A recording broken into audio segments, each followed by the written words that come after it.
Part 1. Hey guys, tonight we slip through the narrow streets of a Renaissance city just before dawn, long before the crowds fill the marketplaces, and long before the famous masterpieces hanging in museums have even begun to exist. Instead of watching a celebrated artist make graceful brushstrokes, you are about to spend the morning doing something much less glamorous. Standing in a chilly workshop where the day's first task involves rocks, dust, eggs, and enough grinding to make your shoulders question every life choice that brought you here. You'd probably survive exactly one afternoon before quietly requesting an ergonomic office chair and a coffee machine, which is to say, you probably wouldn't last very long at all. So, before you get comfortable, take a moment to like the video and subscribe, but only if you genuinely enjoy what I do here. And while you're settling in, let me know where you're listening from and what your local time is. Now, dim the lights, maybe turn on a fan for that soft background hum, and let's ease into tonight's journey together. The city around you still yawns beneath a pale blue sky that has not yet decided whether it wishes to become morning. Stone streets glisten with dew. Somewhere nearby, a baker has already begun feeding wood into an oven, and the comforting aroma of fresh bread wanders lazily through the cool air. It briefly convinces you that breakfast is about to happen. It is not. Instead, you push open the heavy wooden door of a painter's workshop and immediately discover that breakfast ranks surprisingly low on today's list of priorities. The room greets you with an orchestra of familiar and unfamiliar sounds. Wooden stools scrape against stone floors. Someone coughs after breathing yesterday's dust. A bucket sloshes gently as water is carried across the room. The oldest apprentice is already arranging tools with the careful precision of someone who knows that upsetting the master before sunrise is an excellent way to earn several extra hours of unpleasant chores. You quietly decide not to upset anyone. The workshop itself feels surprisingly practical.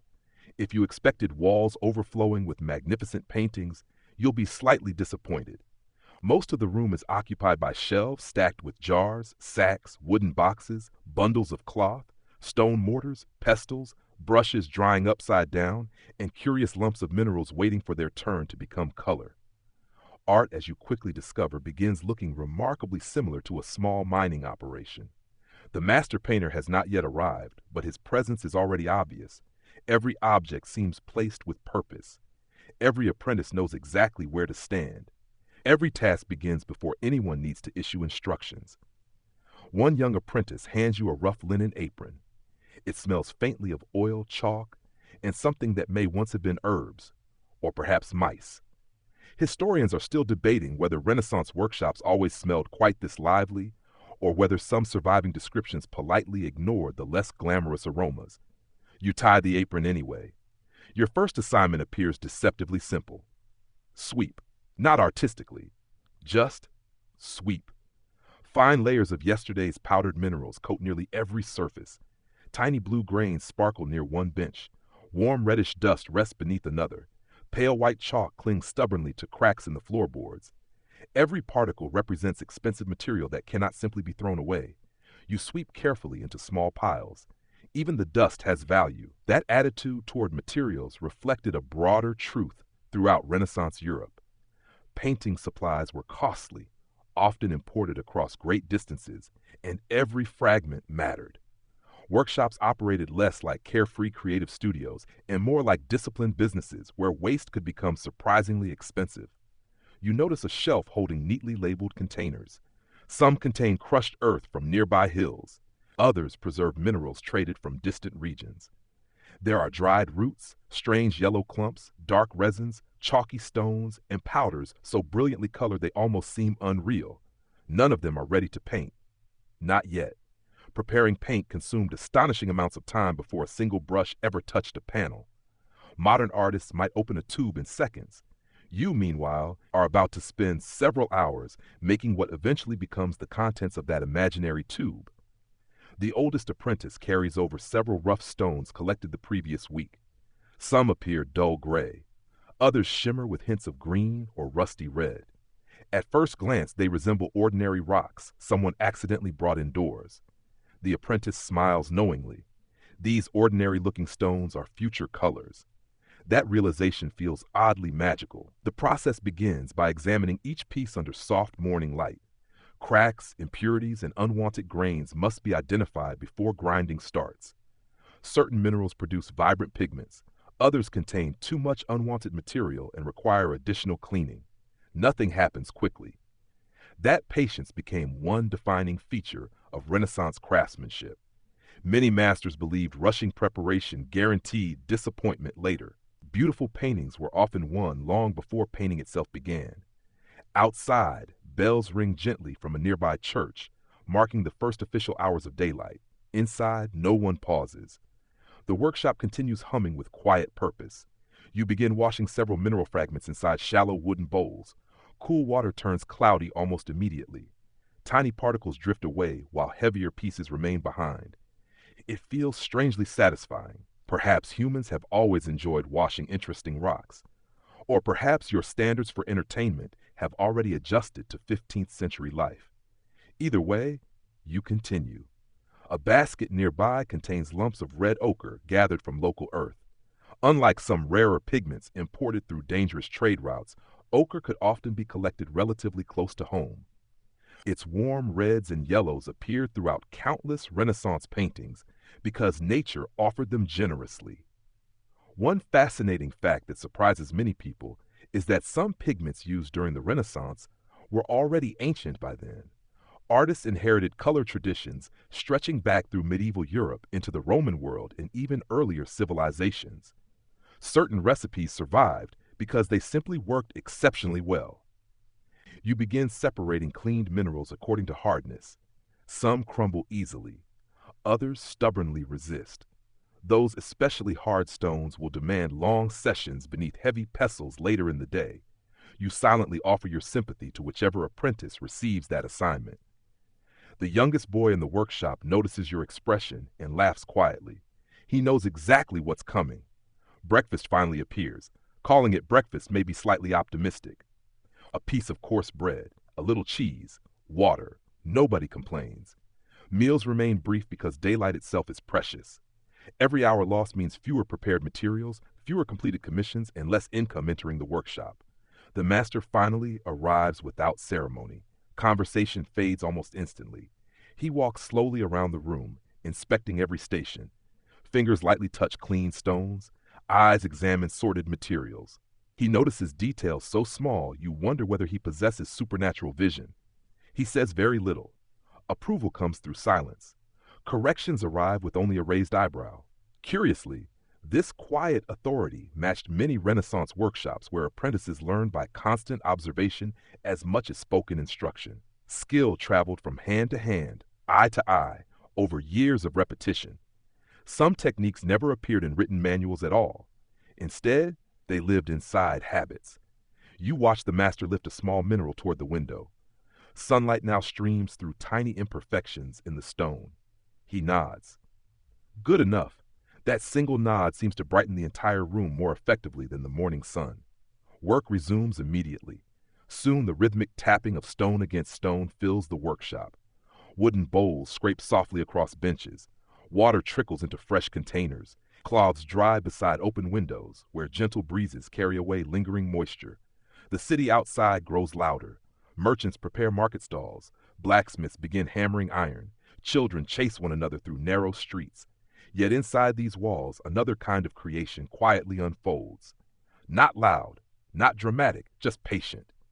Every cleaned mineral waits for its next transformation. Every apprentice understands that today's invisible labor may become tomorrow's unforgettable painting.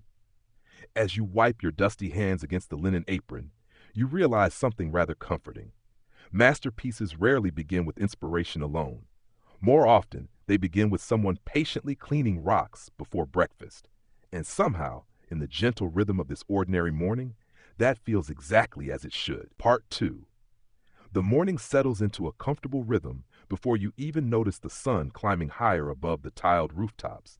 Your hands are no longer quite as clean as they were an hour ago, although clean has become a flexible concept inside this workshop. Fine dust has found its way into the folds of your sleeves, beneath your fingernails, and somehow even into your hair. You begin to suspect that Renaissance pigments possessed a remarkable ability to ignore the ordinary laws of physics. You also begin to understand why no one here wears their finest clothes to work. The master gives a quiet nod towards several wooden crates stacked near the back wall. This is where today's true adventure begins. Inside the first crate lie chunks of reddish earth wrapped in coarse linen. They are neither precious nor particularly impressive to look at, but appearances can be wonderfully misleading. These humble clods will eventually become warm reds and browns that help paint human skin, wooden furniture, brick buildings, distant roads, and countless shadows that quietly give paintings their depth. Before any color can emerge, however, every piece must be inspected. You lift one into your hand. It feels surprisingly heavy. Tiny grains sparkle where the morning light catches broken edges, hinting at the iron hidden inside the soil. That iron is exactly what gives ochre its familiar earthy warmth. This is one of the oldest pigments humanity has ever used. Long before the Renaissance, before the Roman Empire, before ancient Greece flourished, people were already decorating cave walls with ochre. Tens of thousands of years separate those prehistoric artists from the workshops surrounding you now. Yet both depended on the same generous gift from the earth. It is strangely comforting to imagine that across vast stretches of history, artists have always found beauty hidden inside ordinary dirt. Nearby, another apprentice carefully opens a smaller chest. Now the atmosphere changes. The room grows just a little quieter. Inside rests a collection of minerals that are far more valuable. Bright green malachite, golden yellow orpiment, deep red cinnabar, dark brown umber. Each sits wrapped separately, almost like treasured jewelry. Unlike common earth pigments, these minerals often traveled remarkable distances before reaching the workshop. Merchants carried them across mountain passes, through crowded ports, over rivers, and along winding trade routes connecting distant kingdoms. The Renaissance was not only an age of painters, it was also an age of extraordinary commerce. Color itself became part of international trade. A painter in Florence might unknowingly owe part of a masterpiece to miners working hundreds or even thousands of kilometers away. You gently unwrap a piece of malachite.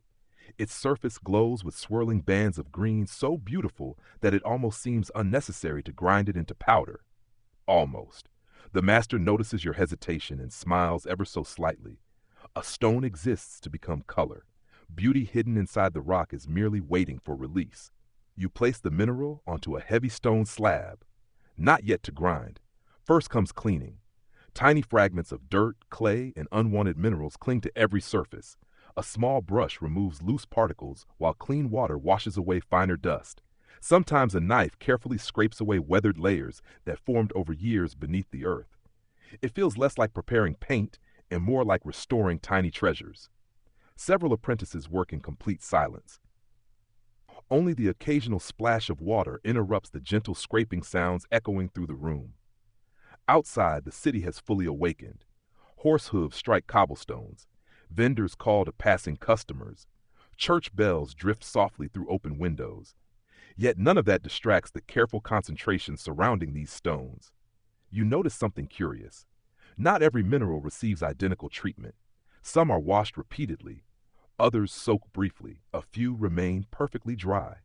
Each pigment has its own personality. Learning those personalities requires years. Modern instruction manuals might organize everything into neat charts and diagrams, but Renaissance workshops relied heavily upon observation. You watched experienced hands and slowly discovered subtle differences impossible to explain fully with words. Historians are still debating whether many celebrated masters deliberately kept certain preparation methods secret from outsiders, or whether the knowledge simply remained difficult to describe without direct demonstration. Either possibility seems entirely believable. The workshop certainly does not resemble a place where every secret is casually shared. One apprentice quietly warns you about cinnabar. Its brilliant red color is breathtaking. Its ingredients, unfortunately, are rather less friendly. Cinnabar contains mercury. The people of the Renaissance admired its remarkable color, although they did not fully understand every danger associated with prolonged exposure. Fortunately, experienced workshops often handled such pigments carefully, not necessarily because of modern toxicology, but because valuable materials deserved careful treatment regardless. You silently decide that perhaps touching every mysterious powder with bare hands is not the greatest idea humanity has ever produced. An excellent lesson, only about 500 years late. At another bench sits a collection of dried plants. You had expected paint to come entirely from rocks. Not so. Roots, berries, bark, flowers, and even insects contributed colors to the artist's world. Bundles of weld plants waited to produce yellow. Madder roots offered rich reds. Elsewhere across Europe, tiny scale insects known as kermes helped create luxurious crimson dyes, prized for textiles and sometimes artistic applications. Nature supplied color through nearly every imaginable path. Even forests became quiet paint shops. The master lifts a small cloth pouch and pours several dark lumps into your palm. They resemble dried tree sap. In fact, they are. Natural resins collected from trees played important roles in varnishes and protective finishes. While today's focus remains pigments themselves, these sticky substances will later help preserve completed paintings, giving finished surfaces greater richness and durability. A pleasant pine-like fragrance escapes as one piece cracks open. For the first time today, something inside the workshop smells unexpectedly refreshing. You breathe deeply. Unfortunately, someone immediately opens another container filled with old fish glue. Balance has been restored. The universe refuses to let comfort last too long. Everyone continues working. Several cleaned minerals now rest beneath strips of linen drying in patches of warm sunlight falling through the windows. The colors are astonishing. Soft yellows, muted greens, deep reds, warm browns, creamy whites. Even before grinding, they resemble a quiet rainbow assembled from mountains rather than storms. You begin arranging them according to hardness and rarity. The common pigments occupy larger baskets. The precious ones receive smaller containers with fitted lids. Every decision reflects cost. An expensive pigment wasted through carelessness could represent weeks of lost earnings. It is easy to forget, while standing in modern museums, that many Renaissance painters constantly balanced artistic ambition with financial reality. Patrons commissioned masterpieces, masters managed budgets, apprentices protected supplies. Art and economics walked hand in hand. Near midday, the master gathers everyone around one particular stone. At glance, it appears almost disappointingly ordinary, gray, rough, heavy. Then he wets its surface. Suddenly, faint blue crystals shimmer beneath the water. A quiet murmur spreads across the room. This stone has traveled farther than anyone present. Its journey crossed deserts, mountains, caravans, and merchant ships before finally arriving here. You are not told its full story. Not yet. That story deserves patience. For now, it simply rests upon the bench, waiting for the careful hands that will one day transform it into the most celebrated blue in Renaissance painting. You cannot help glancing toward it every few moments. It seems to hold its own quiet gravity. As sunlight stretches across the workshop floor, the morning's work finally reaches its end. Crates that once contained rough earth and weathered stones now hold carefully cleaned, sorted treasures awaiting the next stage. Nothing spectacular has happened. No portrait has appeared. No grand fresco has been painted. Yet everything essential has quietly begun. Every masterpiece that will someday astonish kings, merchants, pilgrims, and museum visitors centuries into the future still depends upon this simple truth. Before colors can inspire the eye, someone must first kneel beside a basin of water, patiently washing the mountains. Part 3. By the time the last droplets of water have dried from the freshly cleaned minerals, the workshop has become noticeably warmer. Sunlight pours through the narrow windows in long golden bands, illuminating countless tiny particles floating lazily through the air. They drift so peacefully that you almost forget many of them will soon become the colors of saints, kings, merchants, and entire heavenly skies. Almost. The master claps his hands only once. It is not loud. It does not need to be. Every apprentice immediately knows what comes next. Grinding. You glance toward the rows of stone mortars lining one wall. Some are barely larger than a teacup. Others are massive enough that lifting them alone would qualify as an impressive athletic achievement. If modern gyms ever need new equipment, they could simply borrow a few Renaissance grinding stones. Membership fees would probably disappear overnight. The oldest apprentice places a smooth slab of porphyry before you. Its polished surface has been worn silky by decades of patient labor. Beside it rests a rounded grinding stone that fits comfortably into your hands. Comfortably. For about 3 minutes. Then your wrists begin filing formal complaints. You are handed a modest pile of yellow ochre. Fortunately, the master is feeling merciful today. Ochre is forgiving. It breaks down without too much resistance, making it the perfect pigment for beginners who still enjoy having functioning shoulders. You pour the small fragments onto the stone. The first slow circular movement feels almost ceremonial. Stone slides over stone with a soft scraping whisper. Crunch, scrape, crunch, scrape. The rhythm settles into something surprisingly soothing. Outside, wagons rattle over uneven streets. Inside, dozens of grinding stones create a quiet orchestra unlike anything you have ever heard. No two sounds are identical. Some minerals crumble quickly, producing soft, sandy murmurs. Others resist stubbornly, answering each movement with sharp, gritty clicks. The workshop seems almost alive, not with conversation, with texture. The master kneels beside one apprentice without saying a word. He pinches a little powder between his fingertips before rubbing it gently across the back of his hand. Too coarse. Back into the mortar. You realize something important. The goal is not merely to break rocks. It is to create particles so consistently fine that they disappear into the binder later without leaving unwanted grit beneath the brush. Every grain matters. This attention to fineness became one of the quiet secrets behind the extraordinary smoothness found in many Renaissance paintings. A pigment ground too roughly could leave streaks, uneven reflections, or tiny imperfections that became painfully obvious once light struck the finished surface. The difference between ordinary craftsmanship and exceptional craftsmanship often measured itself in particles too small to notice individually. You continue grinding, round and round, again, again, again, again. Minutes quietly become an hour. Your shoulders begin negotiating surrender. Your arms politely suggest retirement. Your back starts writing strongly worded letters to management. The Renaissance, unfortunately, has no human resources department. The apprentice across the table notices your expression and chuckles. He has been doing this for nearly 6 years. To him, this is simply Tuesday. One fascinating detail surprises you. Grinding is not always done dry. For certain pigments, tiny amounts of clean water are gradually introduced. The moisture keeps delicate particles from escaping into the air while also helping produce a more even consistency. Soon the bright yellow paste resembles thick cream rather than crushed stone. The transformation feels almost magical. Only an hour ago, this was a hard mineral pulled from the earth. Now it looks ready to become sunlight itself. Nearby, another apprentice tackles red ochre. His movements differ slightly. Longer strokes, gentler pressure.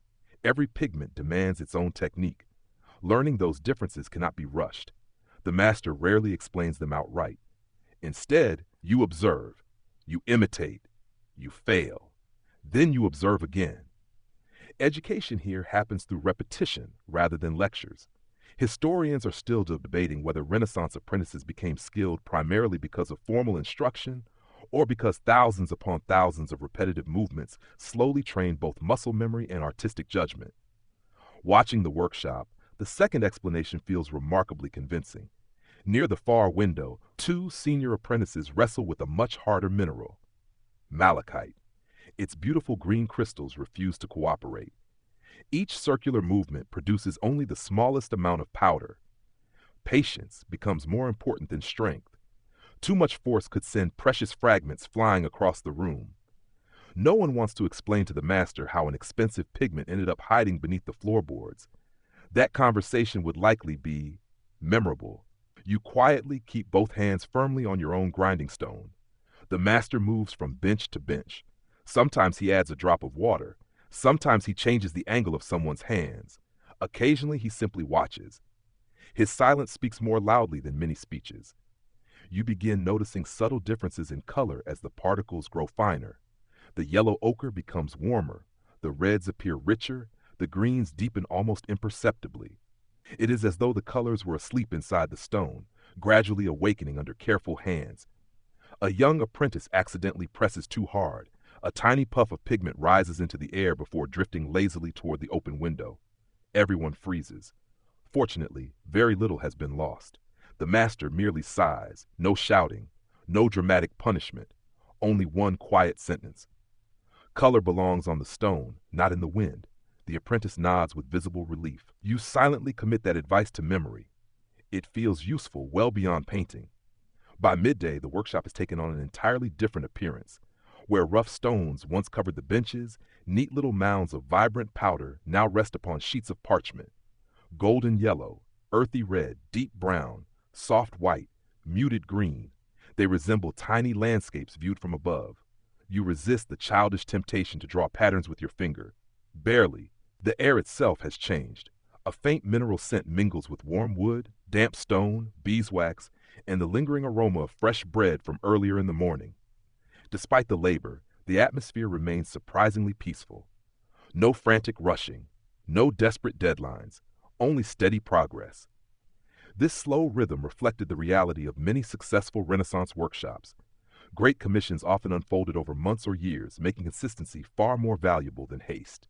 Speed impressed impatient customers. Patience created masterpieces. As everyone pauses briefly for another simple meal of bread, onions, and cheese, conversation finally grows a little livelier. One apprentice jokes that he can identify every pigment simply by the aching muscles each one leaves behind. Yellow hurts the wrists. Green attacks the shoulders. White apparently wages war against the elbows. You laugh. Not because the joke is especially clever, because your elbows completely agree. Across the room, the master carefully lifts a small parchment containing the finest yellow powder produced that morning. He tilts it toward the sunlight. The pigment catches the light with remarkable softness. No visible grit, no coarse fragments, only smooth, even color. For the first time today, he allows himself the faintest smile.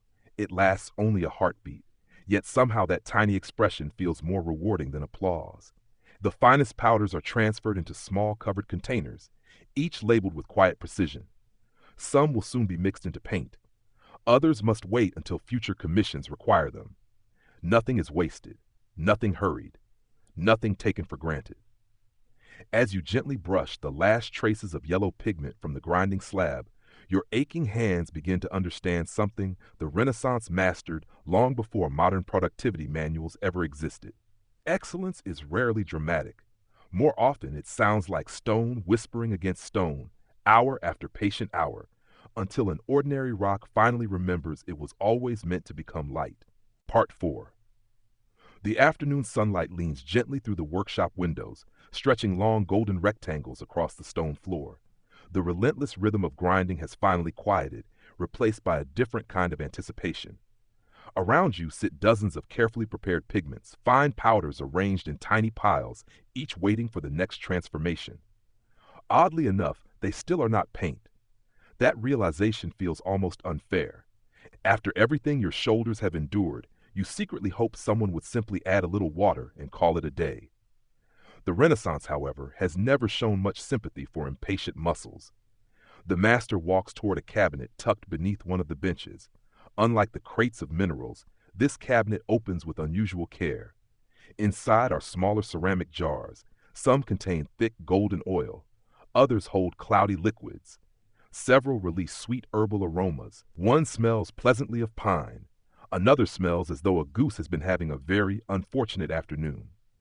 Welcome to the world of binders. Pigment alone is nothing more than beautifully colored dust. To become paint, every tiny particle needs something to hold it together and attach it securely to wood, canvas, or plaster. Without a binder, your masterpiece would simply blow away with the first enthusiastic sneeze. You make a quiet mental note to avoid sneezing around unfinished paintings. The master begins with the oldest and perhaps most familiar binder in European painting. Egg, not breakfast. Art. A basket filled with fresh eggs rests on the table beside him. One apprentice cracks them with remarkable speed. Another carefully separates yolks from whites using only practiced hands. Not a single shell falls into the bowl. You try not to look too impressed. Inside many Renaissance workshops, egg tempera remained an essential painting medium, especially during the early Renaissance. The rich yolk contained natural emulsifiers that could combine with pigment to create smooth, durable paint capable of astonishing precision. It sounds wonderfully elegant, until you realize your expensive artwork is, in part, held together by breakfast. The master gently rolls one yolk between his palms. A thin membrane surrounds it. With a tiny pin, he pierces the skin. Golden liquid flows into a small ceramic cup while the empty membrane remains behind. The movement is so graceful it almost resembles a magic trick. You suspect it took years to perfect. Nearby, another apprentice begins measuring tiny portions of yellow ochre. The pigment is placed upon a polished stone slab. The master adds only a few drops of yolk, nothing more. At first, the mixture looks disappointing. Dry powder stubbornly refuses to cooperate. Then a palette knife begins folding the ingredients together. Slowly, patiently, again. The dusty grains gradually disappear into a creamy paste. The transformation is almost mesmerizing. Only minutes ago, this was loose powder that slipped through your fingers. Now it spreads like soft butter beneath the knife. You lean closer. The color deepens ever so slightly. The surface becomes smooth enough to reflect a faint shimmer from the afternoon light. For the first time, you are looking at genuine Renaissance paint, not stored inside a shiny metal tube, not squeezed from plastic packaging, created right here, one careful motion at a time. The master hands the palette knife to you. You attempt the same folding motion. It proves far more difficult than expected. Too much pressure. The paste spreads unevenly. Too little. Dry pigment remains trapped inside. Finding the perfect rhythm resembles kneading bread, except considerably more expensive if something goes wrong. One apprentice grins. "Don't worry," he whispers. "Everyone ruins their first batch." That is oddly reassuring. Across the room, another group works with a completely different binder. Instead of eggs, they pour pale golden linseed oil into shallow dishes. Its scent is warm, earthy, and faintly nutty. Unlike tempera, oil paint dries much more slowly. That slower drying time eventually revolutionized European painting, allowing artists to blend colors smoothly, build subtle transitions, and create astonishing realism that became one hallmark of the High Renaissance. You dip a fingertip into the oil. It feels surprisingly silky, far richer than water. The master demonstrates how only tiny quantities should be added. Too little oil leaves the paint crumbly. Too much transforms it into an unpleasant, sticky mess. Finding balance becomes almost an art before art itself begins. Historians are still debating whether certain famous Renaissance workshops deliberately adjusted their oil recipes according to local climate, humidity, and seasonal temperatures, or whether many differences simply emerged naturally through generations of practical experience. Looking around the room, you suspect both explanations contain a little truth. No written recipe could possibly account for every changing day. One fascinating surprise arrives when the master mixes exactly the same yellow pigment with two different binders. Egg tempera, linseed oil. The resulting colors look remarkably different. The tempera appears bright, crisp, almost luminous.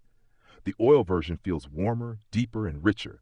The pigment itself has not changed, only its companion has. It is a quiet reminder that color is never entirely alone.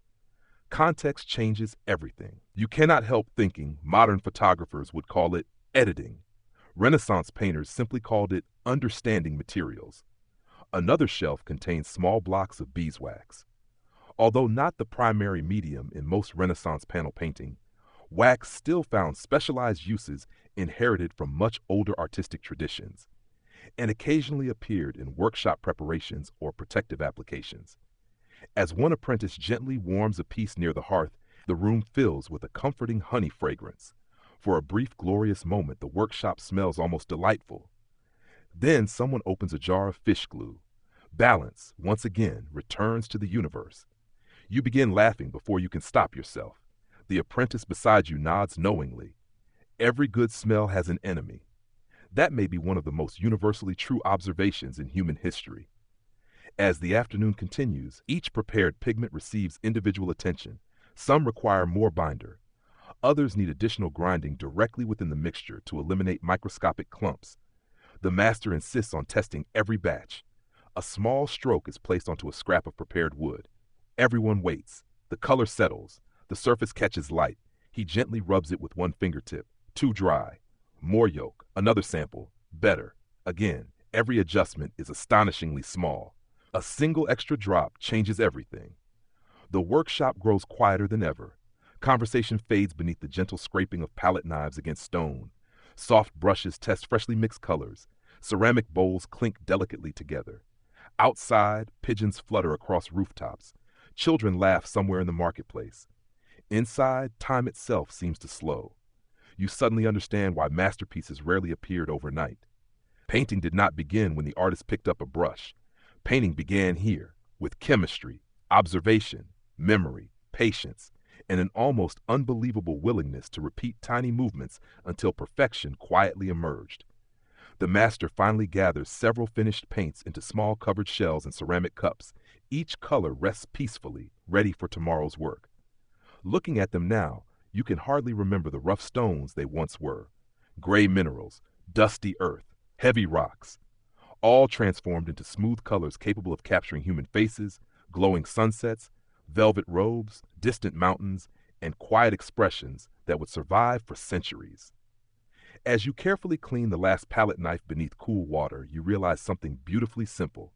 The world's greatest paintings were never made from color alone. They were made from countless invisible decisions, each one no larger than a single drop of oil, patiently finding exactly where it belonged. Part 5. By now, the workshop feels less like a place you entered this morning and more like a small world with its own quiet rules. The sunlight has shifted again, turning from brilliant gold to the softer glow of late afternoon. Shadows stretch longer across the stone floor, while the scent of linseed oil, beeswax, damp wood, and freshly mixed pigments settles into every corner of the room. Remarkably, no one appears to notice the smell anymore. Perhaps the human nose simply surrenders after a few hours. Or perhaps Renaissance apprentices developed a superpower modern science has yet to explain. Either way, you have officially stopped questioning why everything smells faintly like a painter's pantry. The master places several finished cups of paint onto a shelf and turns toward the youngest apprentices. Now you discover something that museums rarely tell visitors. Painting was only one tiny part of becoming a painter. Most apprentices hardly painted at all, not for years. If you imagine spending your first week creating elegant portraits beside a celebrated master, reality offers a much humbler introduction. You sweep. You carry water. You scrub bowls. You stretch canvases. You prepare wooden panels. You clean brushes. You grind pigments. Then you grind more pigments. Just when you believe that the grinding has finally ended, someone discovers another basket of stones. Congratulations. Your artistic career continues. This system formed the backbone of countless Renaissance workshops. Boys, sometimes as young as 10 or 11 years old, entered long apprenticeships that could last anywhere from 5 to 10 years. During that time, they slowly absorbed every practical skill required to support the master's studio. Painting beautifully came last. Learning discipline came first. The youngest apprentice beside you cannot be more than 12. His hands are stained permanently with traces of yellow and red. Tiny cuts cross his fingertips where sharp mineral fragments have left their signatures over countless weeks. Yet he moves confidently through the workshop. Without being asked, he gathers every used palette knife. He washes them carefully in warm water. Each blade is dried with soft linen. Every tool returns to exactly the same place. He never hesitates. You begin to appreciate that routine itself is becoming part of his education. The master notices everything, not just artistic talent, cleanliness, reliability, patience, memory. A forgotten brush today might become a forgotten commission tomorrow. One neglected pigment might cost a patron's confidence. Trust, like paint, was built in thin layers. You are assigned another surprisingly important task: cleaning brushes. Several bundles of brushes lie across the workbench. Some have soft squirrel hair. Others use stiff hog bristles. A few are so fine they seem capable of painting individual eyelashes. Each one must be cleaned differently. You dip the first brush into warm water. Not too hot, the glue holding the hairs together could soften. Not too cold, old paint would remain trapped near the ferrule. The apprentice supervising you watches carefully. When you begin rubbing the bristles too roughly, he quietly shakes his head. Gentle. Only one word. Enough to correct everything. The lesson seems almost philosophical. Many beautiful things survive not because they are treated forcefully, but because they are handled with care. Nearby, another apprentice prepares fresh wooden panels. Before paint ever reaches them, they receive multiple coats of gesso, a mixture often made from chalk and animal glue, layer after layer. Each coat dries. Then it is sanded smooth, then another coat. The process feels wonderfully repetitive. A panel intended for a masterpiece might spend days becoming perfectly smooth before anyone even considers adding color. Modern impatience would probably file a complaint by lunchtime. You run your fingertips gently across one finished panel. It feels almost like polished marble, not a bump, not a scratch. The surface waits patiently for centuries. One fascinating fact surprises you. Many Renaissance workshops reused almost everything. Old scraps of parchment became labels. Broken pottery became mixing dishes. Worn linen turned into cleaning cloths. Even leftover pigments from previous commissions were carefully stored whenever possible. Nothing valuable disappeared simply because yesterday had ended. Resources demanded respect. Waste was expensive. You begin carrying several small ceramic cups filled with fresh paint toward the master's working table. Each cup contains only a modest amount. There is no need for excess. Paint is mixed according to the day's needs. Too much would eventually dry. Too little simply means another careful batch tomorrow. The balance reflects years of practical experience. At another bench sits an older apprentice, perhaps 17. Unlike the younger boys, he occasionally receives permission to copy parts of existing paintings. Not entire compositions, just hands, folds of fabric, leaves, simple architectural details. He works with astonishing concentration. Every brushstroke imitates the master's example. Learning through copying formed one of the great educational traditions of Renaissance art. Before developing personal style, apprentices first mastered observation. Originality came only after technique had become second nature. It is rather like learning music, scales before symphonies. You quietly watch him paint a small fold of blue fabric. He wipes it away, paints it again, wipes it away, again, again. Perfection arrives by tiny corrections, not dramatic inspiration. The master eventually pauses beside him. No words, only one tiny adjustment, a single brush stroke. Suddenly the cloth appears to ripple naturally in the light. The difference is almost invisible, and yet impossible to ignore once seen.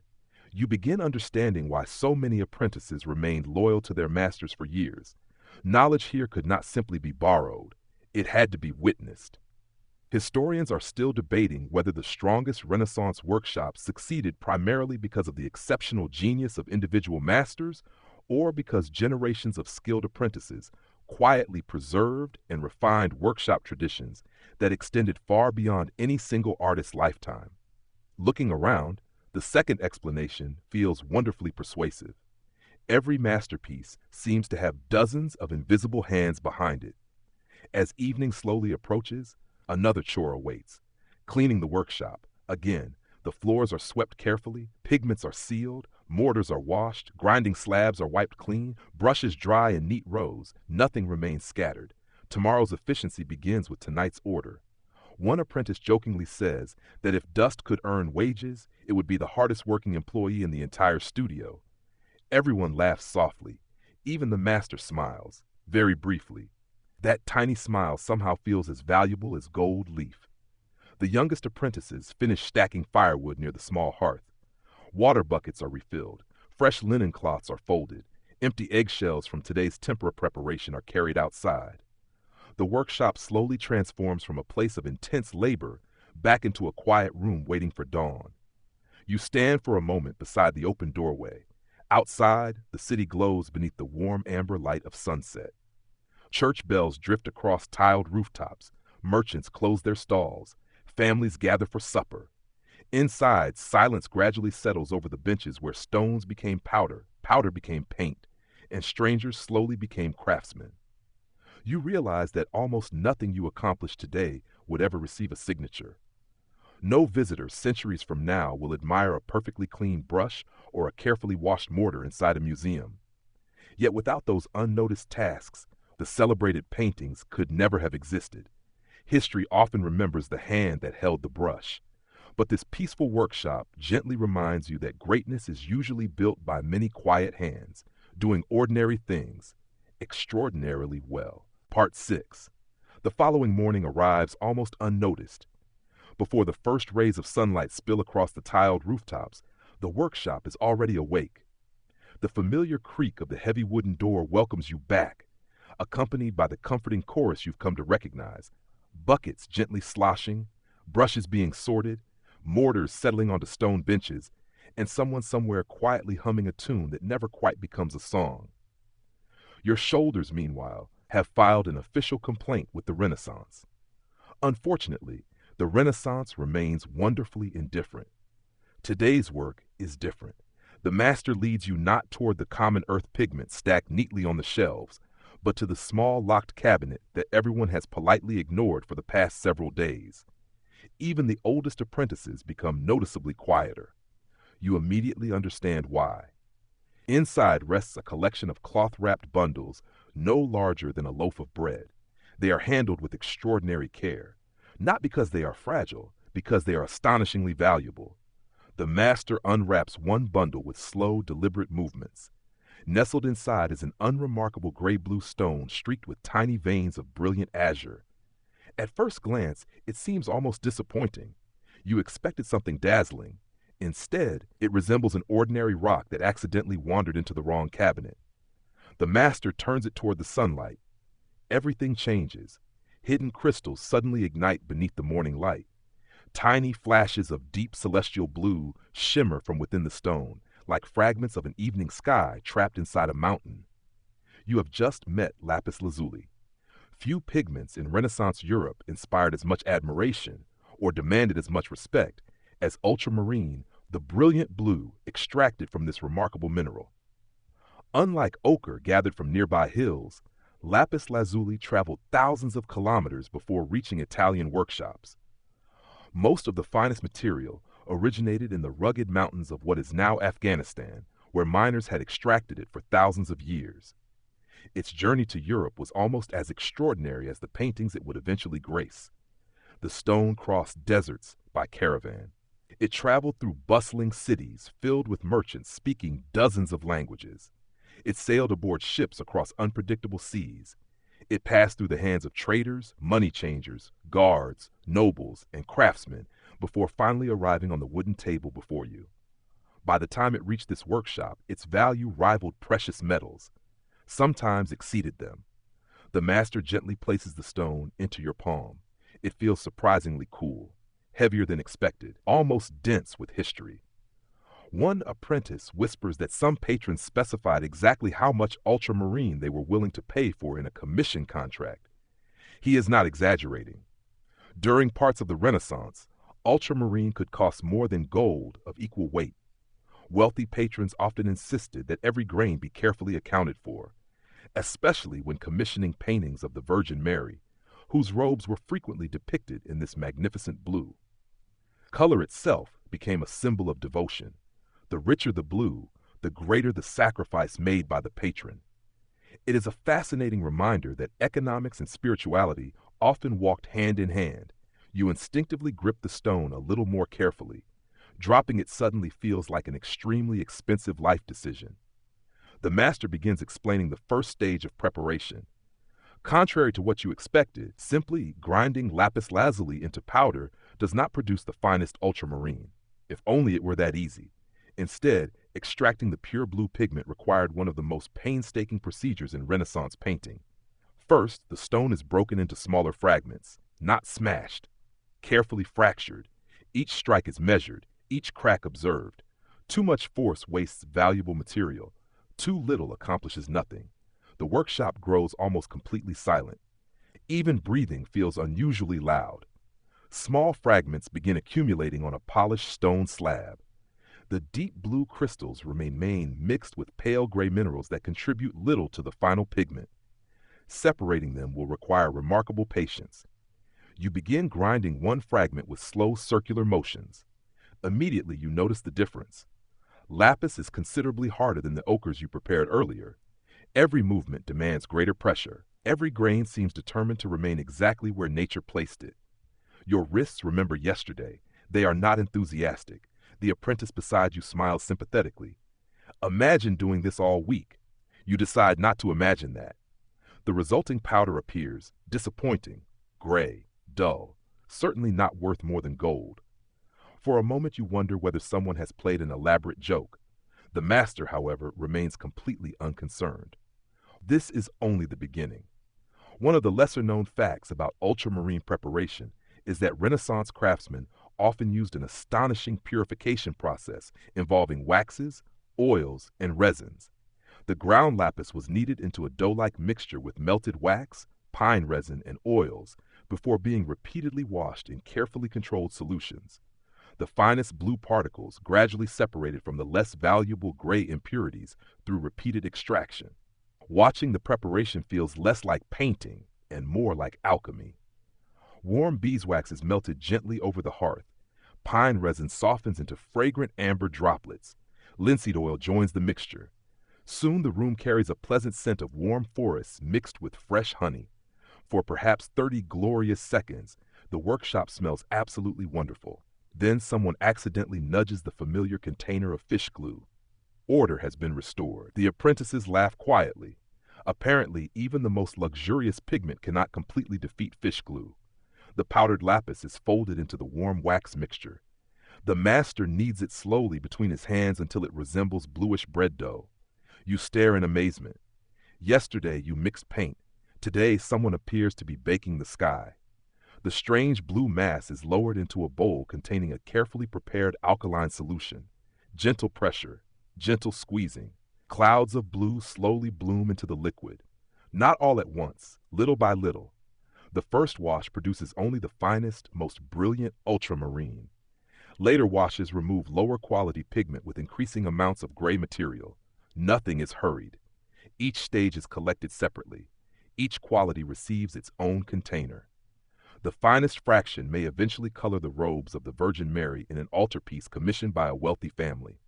The later fractions might appear in distant hills, shadows, or decorative borders. Every shade finds a purpose. Nothing valuable is discarded. Historians are still debating whether every Renaissance workshop followed essentially the same ultramarine extraction recipe, or whether individual masters guarded proprietary methods that subtly influenced the final brilliance of their blues. Standing here, you can easily imagine proud workshops quietly protecting their secrets. Some knowledge represented competitive advantage. Some traditions became family inheritances. Some simply remained difficult to explain without years of practice. As the first purified pigment settles gently into the bottom of a glass vessel, the workshop gathers around almost reverently. There it is, not gray, not dusty, but an impossibly rich blue unlike anything you have seen before. It seems deeper than the sea, calmer than twilight, brighter than memory itself. No wonder patrons paid fortunes. No wonder artists treated every grain like treasure. No wonder generations of viewers would later stand speechless before paintings without realizing that the most precious part of the artwork had once begun as an ordinary-looking stone carried across continents. The master carefully transfers the precious blue into a tiny shell. Only a small amount, hours of labor, weeks of travel, centuries of geological history, all resting inside something that fits comfortably in the palm of your hand. You find yourself looking at the tiny shell with surprising tenderness. Sometimes the greatest luxuries are not the largest. Sometimes they are simply the hardest to create. And as the afternoon light catches that breathtaking blue for the very first time, you quietly understand why Renaissance artists believed some colors were worth treating almost like miracles. Because before they ever reached a painting, they had already completed an extraordinary journey of their own. Part 7. The tiny shell of ultramarine remains on the master's table long after everyone has returned to work. No one reaches for it casually. No one walks too close. It sits in a quiet pool of afternoon light like a precious jewel, reminding everyone in the workshop that some colors deserve not only admiration, but restraint. You notice something curious. The master locks it away again, not because he distrusts his apprentices, because accidents have no respect for talent. One careless elbow could send several months of wages floating across the floor. That would be remembered for generations, probably at every family dinner. Today's lesson, however, is not about blue. It is about light itself. The master gestures toward another cabinet, one even shallower than the one that held the lapis lazuli. Inside are thin leather books, small padded cushions, soft squirrel hair brushes, delicate knives, sheets of parchment. And tucked carefully between layers of tissue lies something so thin that you almost miss it. Gold, not coins, not jewelry, gold leaf. Each sheet is beaten so astonishingly thin that the slightest breath causes its edges to flutter. You instinctively stop breathing, a wise decision. The apprentice beside you whispers that one careless sneeze once sent an entire afternoon's work drifting across the workshop. No one remembers the painting. Everyone remembers the sneeze. History can be wonderfully selective. Gold leaf had already been used for centuries before the Renaissance, particularly in medieval manuscripts, icons, and altarpieces. Yet Renaissance artists refined its application with remarkable precision, combining inherited traditions with new naturalistic painting techniques that made the glowing surfaces feel even more radiant. Unlike pigment, gold required no grinding. Nature had already done the difficult part. Human patience would handle the rest. The master carefully opens one leather booklet. Inside, each shimmering sheet rests between pages, so thin they seem almost transparent. The gold barely appears solid. Instead, it resembles trapped sunlight. He lifts one sheet with a special flat brush lightly brushed against his sleeve. Static electricity and the slightest touch are enough to coax the leaf into motion. The movement is mesmerizing. The gold floats through the air almost weightlessly before settling onto a prepared cushion. You have never seen metal behave with such gentleness. It feels more like handling morning mist than precious metal. Nearby, another apprentice prepares a wooden panel. Unlike yesterday's smooth white gesso, today's surface receives a reddish layer known as bole. This fine clay, often mixed with glue, provides the warm foundation beneath the gold. Its rich reddish-brown tone serves two purposes. First, it creates a perfectly smooth bed for the leaf. Second, if tiny gaps later appear between sheets, the warm red beneath helps soften the transitions, giving the gold greater depth and warmth. Even invisible details are carefully planned. You gently run your fingertips near the bowl, not on it. That would earn you a memorable look from the master. Instead, you simply admire how perfectly polished it has become. The surface reflects light like satin. Hours of burnishing have transformed simple clay into something almost luxurious. Now comes the moment everyone has been quietly waiting for. The master breathes gently across the bowl, just enough moisture, no more. Then the delicate gold leaf is lowered onto the surface. It lands silently, almost impossibly softly. There is no dramatic sound, no sparkling explosion, just a whisper. The leaf clings instantly. You watch tiny wrinkles flatten beneath a soft squirrel hair brush. Every movement is slower than the last. Nothing is rushed. The workshop seems to inhale together. Even the pigeons outside choose an unusually appropriate moment to remain quiet. After several moments, another sheet overlaps the first, then another. The joins become nearly invisible. Gradually, dull reddish clay disappears beneath glowing metal until the panel seems to produce its own light. It is breathtaking. You instinctively lean closer. The apprentice beside you quietly catches your sleeve. Not too close. Another excellent piece of Renaissance advice. Your nose, he explains, contains enough moving air to wrinkle fresh gold. You had never considered your breathing a workplace hazard before today. Life remains wonderfully educational. One little known fact surprises you. Gold leaf was not always left brilliantly shiny. Sometimes artists intentionally altered its appearance using delicate punchwork, engraving, or textured tools that caught candlelight in subtly different ways. Halos, robes, backgrounds, and decorative borders could shimmer differently depending on where the viewer stood. A painting, in many churches, changed throughout the day as sunlight moved across the room. Morning revealed one beauty. Evening revealed another. The artwork itself remained still. The light became its silent collaborator. At another bench, an older apprentice demonstrates burnishing. Using a polished agate stone mounted in a wooden handle, he gently rubs sections of dried gold. Slowly, the surface changes. What had been softly luminous now gleams almost like a mirror. The transformation feels almost magical. The same gold, the same panel. Only careful polishing has awakened a completely different character. The master nods approvingly. No words are necessary. Nearby, another apprentice works on decorative borders using tiny punches with carved patterns. Each gentle tap leaves microscopic impressions across the gold. Stars, circles, floral motifs, radiating lines. From across the room, the details disappear. But when candlelight eventually strikes the finished panel, those invisible textures will scatter tiny flashes of brilliance in every direction. It is craftsmanship designed for movement rather than stillness. Modern museum lighting often struggles to recreate the living shimmer these works once possessed inside candlelit churches. You suddenly imagine hundreds of flickering flames dancing before an altarpiece. The gold would seem almost alive, not because it moved, because the light never stopped. Historians are still debating whether Renaissance worshippers consciously appreciated these sophisticated optical effects, or whether the shimmering simply created an emotional atmosphere that people experienced without fully analyzing.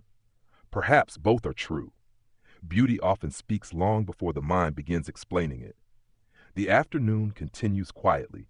Small fragments of unused gold are collected with astonishing care. Nothing is discarded. Tiny scraps may later decorate miniature details, illuminated manuscripts, or ornamental patterns. Every fleck matters. Gold remains gold, no matter how small. One apprentice jokes that if he ever loses a single piece, the workshop cat will probably become the richest animal in Florence. Everyone laughs. The master almost does. Almost. Late sunlight begins entering through the western windows.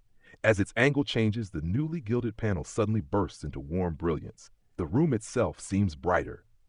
Not because the sun has strengthened, because the gold has finally found the exact light it has been waiting for all afternoon. You stand quietly, watching reflections ripple gently across the polished surface. Only yesterday you learned that rocks could become color. Today you discover that metal can become light. The Renaissance rarely separated craftsmanship from wonder. It simply disguised wonder beneath patient hands, careful breathing, and countless tiny decisions invisible to everyone except those fortunate enough to witness them. As the master carefully places the finished gilded panel onto a drying shelf, the workshop returns once more to its peaceful rhythm. The gold no longer demands attention. It simply glows, softly, patiently, as though sunlight itself had decided to remain indoors for a little while longer. Part 8. The golden panel remains quietly drying on its shelf as evening begins its slow approach. No one checks on it every few minutes. No one anxiously hovers nearby. The workshop has an unspoken understanding that beautiful things often improve when they are left alone. Modern life, with its endless refreshing of screens and tracking numbers, might find this philosophy mildly unsettling. Here, however, patience is simply another tool hanging on the wall. Outside, the day's warmth begins to soften. Long shadows stretch across the narrow streets, and the sounds of the marketplace slowly change. The energetic shouting of merchants gives way to quieter conversations. Wagon wheels become less frequent. Somewhere in the distance, a blacksmith finishes one final series of ringing blows before allowing silence to reclaim the neighborhood. Inside the workshop, another lesson quietly begins. The master carries several completed paint shells toward a broad oak table positioned beneath the largest window. Natural light remains the painter's greatest companion. Candles are useful. The sun is honest. He arranges small samples of color in neat rows: white, yellow, red, green, brown, black. At first they seem unchanged from earlier. Then the clouds outside drift gently across the afternoon sky. Everything shifts. The brilliant yellow softens. The ultramarine deepens. The greens appear cooler. The reds lose a hint of their warmth. Nothing about the paint has changed. Only the light. You suddenly understand why painters constantly glance toward windows. They are not daydreaming. They are measuring truth. Before electric lighting, artists depended almost entirely on daylight for judging color accurately. Many workshops were carefully designed with large north-facing windows whenever possible, since northern light remained relatively stable throughout the day and avoided the harsh, direct sunlight that constantly altered appearances. The workshop before you has clearly been arranged with remarkable care. The largest window faces slightly northward. Even after several hours, the illumination remains gentle and surprisingly consistent. The master places two painted wooden panels beside one another. One has dried for several weeks, the other only yesterday. At first they appear nearly identical. Then he tilts them toward the window. The older paint reflects light softly. The newer surface shines more strongly. Drying changes more than texture. It changes personality. Oil paint especially continues curing for weeks, months, and in some cases even years. The chemical changes taking place inside those thin layers slowly influence gloss, transparency, and durability. A Renaissance painter learned not merely to paint what he saw today, but to anticipate what the painting would become tomorrow. That requires a remarkable amount of trust. You are handed a small board divided into simple squares. The task seems straightforward. Apply identical amounts of yellow paint to each section. Easy enough. Until the master moves the board. One square enters direct sunlight, another remains in soft shade. A third catches light reflected from the white wall. Suddenly, the same yellow appears almost like three different pigments. Your eyes protest. The master smiles knowingly. Artists have been quietly arguing with light for centuries. The light usually wins.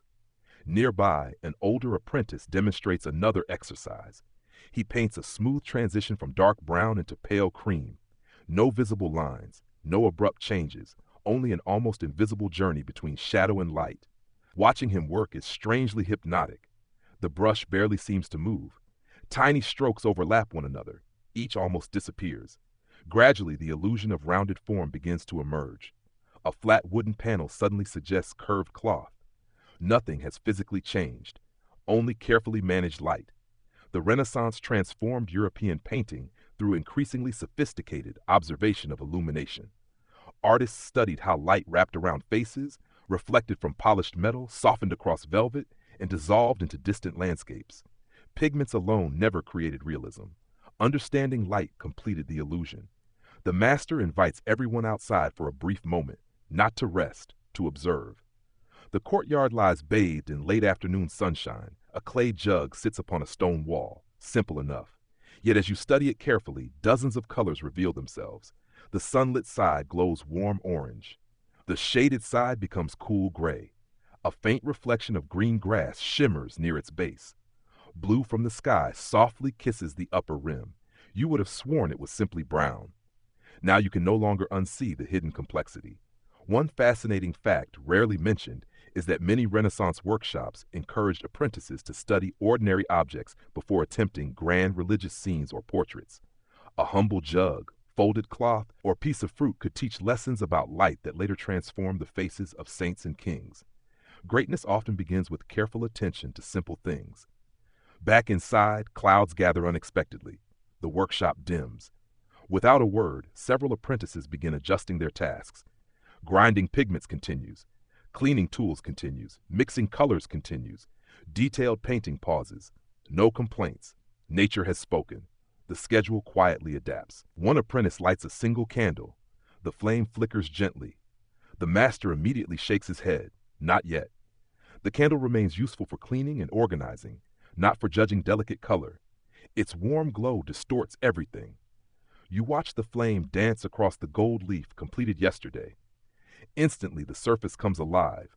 Tiny reflections shimmer across the punched patterns like stars scattered over calm water. The effect is enchanting. Quite different from daylight. Neither better nor worse. Simply different. Historians are still debating whether Renaissance painters intentionally evaluated certain gilded works under both daylight and candlelight throughout the creative process, especially for church commissions expected to be viewed during evening services. Considering what you have witnessed, it seems entirely possible. A painting destined for a candlelit chapel deserved to understand candlelight. Rain begins tapping softly against the workshop windows. Not a storm, just a gentle shower. The room grows even quieter. The scent of damp earth drifts inside. Mixed with linseed oil, beeswax, pine resin, and old timber, it creates an aroma so comforting that you briefly forget you are standing inside a place devoted to relentless labor. The youngest apprentice stretches carefully after another long day.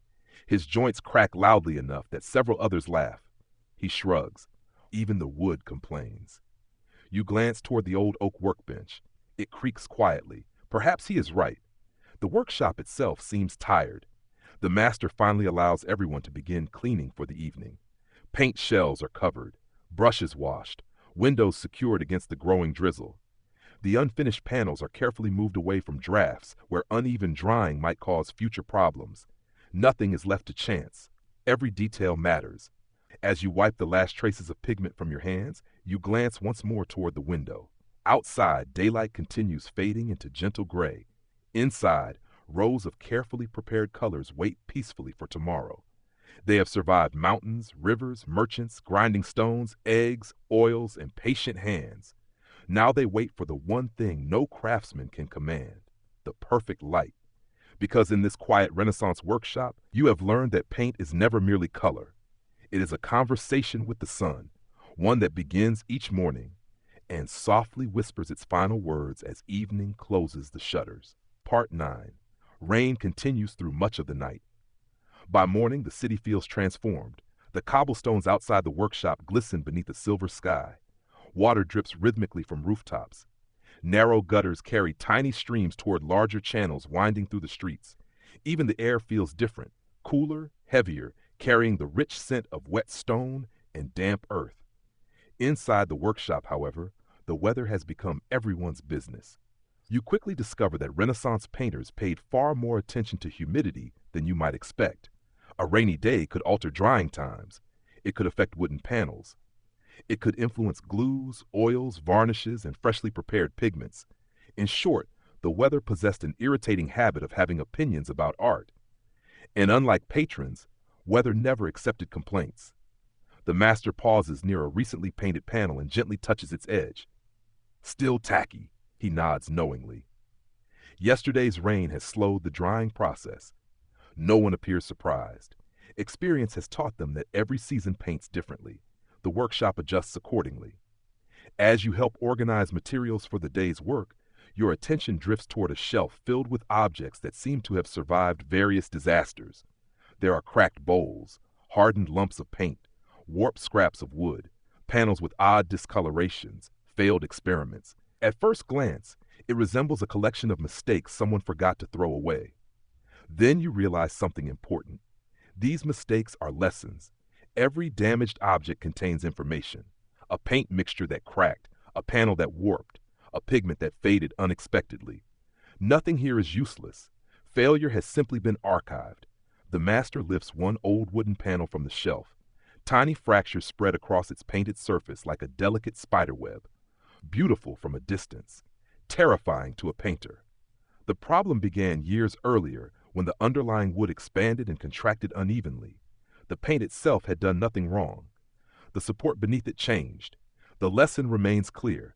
A painting is only as stable as the foundation beneath it. You think briefly about modern buildings, computers, businesses, and perhaps even people. The principle seems surprisingly universal. Nearby, another apprentice examines a sample where bright red pigment has darkened over time. The original color was likely far more vivid. Now it carries a muted tone. Certain pigments aged unpredictably, especially when exposed to environmental conditions that no one fully understood at the time. The Renaissance possessed remarkable craftsmanship. It did not possess modern chemistry. Artists learned through observation. Sometimes that meant discovering problems years after a painting had already been completed. One fascinating fact surprises you. Several pigments that Renaissance artists considered perfectly normal later became notorious among conservators because they gradually changed appearance over centuries. Colors that once looked balanced may have shifted subtly, altering how modern viewers experience the artwork today. The paintings survive.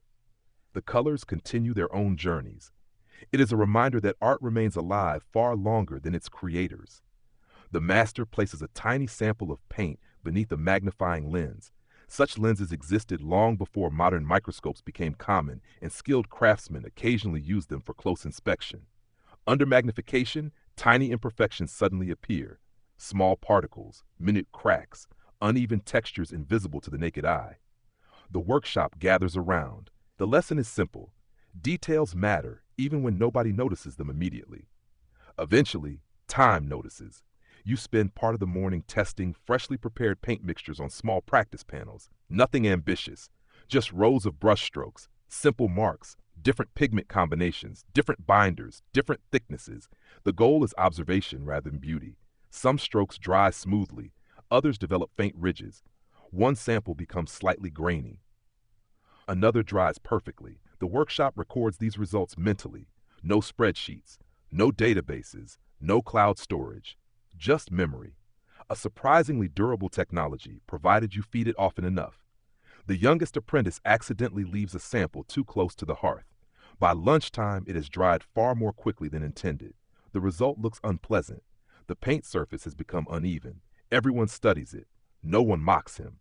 Mistakes serve better as teachers than entertainment. Most days, at least.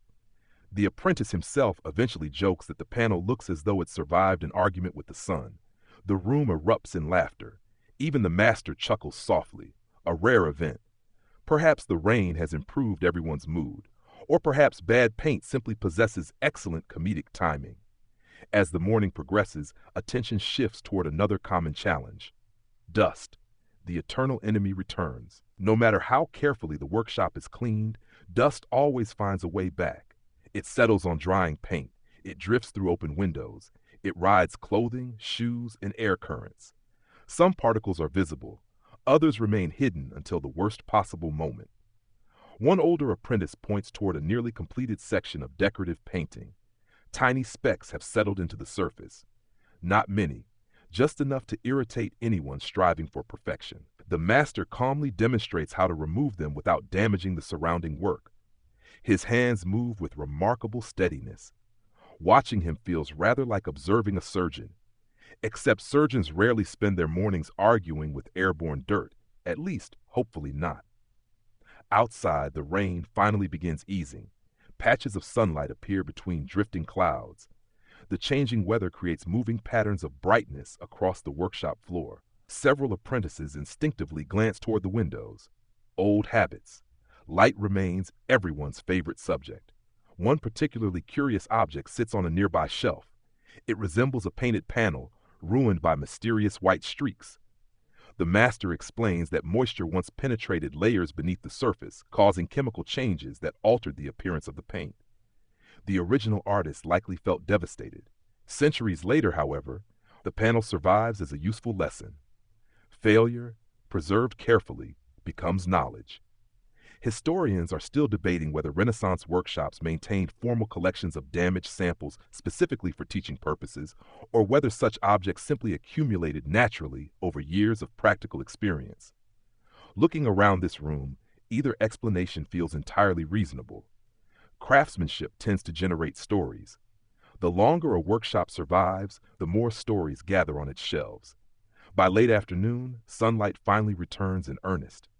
The damp city outside sparkles beneath clear skies. Inside, the atmosphere feels lighter as well. Freshly painted samples dry more predictably. Tools return to their familiar rhythm.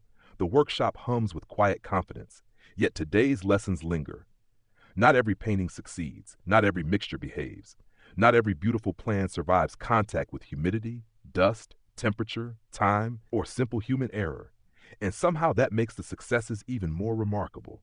You pause beside the shelf of old mistakes one last time before evening arrives. Cracked panels, faded pigments, warped boards, failed experiments. At first they looked like evidence of failure. Now they resemble something entirely different, a record of learning, a map drawn by generations of craftsmen, slowly discovering what worked and what didn't. Because in this workshop, mistakes are never truly wasted. They simply become part of the recipe for doing better tomorrow. Dabber Part 10. The rain-washed city greets the next morning with unusual clarity. Every rooftop seems sharper. Every window reflects a cleaner sky. Even the pigeons look faintly more respectable, although one immediately disproves that theory by attempting to steal a crust of bread from an unsuspecting apprentice. Some traditions apparently transcend every century. Inside the workshop, the day's rhythm resumes with comforting familiarity. Brushes are inspected. Pigments are uncovered. Fresh water is drawn from the courtyard well. The master walks slowly through the room, saying very little, yet somehow noticing everything. You have begun recognizing the sounds before you even see their source. The scrape of a palette knife, the whisper of linen against polished wood, the quiet clink of ceramic shells, the soft crackle of drying gesso. The workshop has become its own language, and today you are finally beginning to understand it. The master motions for you to follow him toward a long table near the back wall. Spread across it are several completed paintings in various stages of completion. Some contain only charcoal sketches. Others display broad areas of color, A few appear almost finished. Almost. That word matters, because none of them have reached their final form. A Renaissance painting rarely emerged in one dramatic burst of inspiration. Instead, it grew through countless carefully planned layers, each serving a different purpose. Drawing established the structure. Underpainting defined light and shadow. Color built volume. Glazes enriched depth. Highlights completed the illusion. Looking at the paintings now is rather like reading several chapters of the same story at once. You can see the beginning, middle, and near ending standing side by side. The master gently taps one unfinished portrait. At first glance, the face looks strangely pale, muted, almost ghost-like. This is intentional. Before rich colors arrive, many painters first established values, the relationships between light and dark. A convincing face depends less on color than on carefully controlled shadows. You squint slightly. Suddenly the portrait appears more alive. Without changing anything, your eyes begin supplying colors that are not yet there. The brain enjoys helping artists. Sometimes more than artists enjoy helping the brain. Nearby, another panel waits for its next transparent glaze. The apprentice preparing it mixes a remarkably small quantity of paint, far less than you expected. He smiles when he notices your surprise. The secret, he whispers, is often knowing how little you need. The glaze resembles colored glass dissolved into liquid. When brushed over dried paint beneath, it does not hide the earlier work. Instead, it transforms it. Warmth deepens. Shadows become richer. Highlights seem to glow from within. Watching a glaze settle across the surface feels almost like watching evening sunlight spread across calm water. One little known fact about many Renaissance workshops is that some paintings required weeks, or even months, simply waiting for previous layers to dry sufficiently before new glazes could be applied. During those waiting periods, artists simply worked on other commissions. Patience became part of production. The workshop itself functioned like an orchestra, with dozens of paintings quietly progressing at different tempos. Nothing remained idle. The master demonstrates the remarkable difference between opaque and transparent pigments. He paints two identical red squares. The first uses a dense, opaque mixture. The second receives a thin, transparent glaze. The colors appear related, yet emotionally they feel completely different. One commands attention. The other invites observation. Neither is superior. Each serves its own purpose. You begin realizing that Renaissance painters did not merely collect colors, they collected behaviors. Every pigment possessed a personality.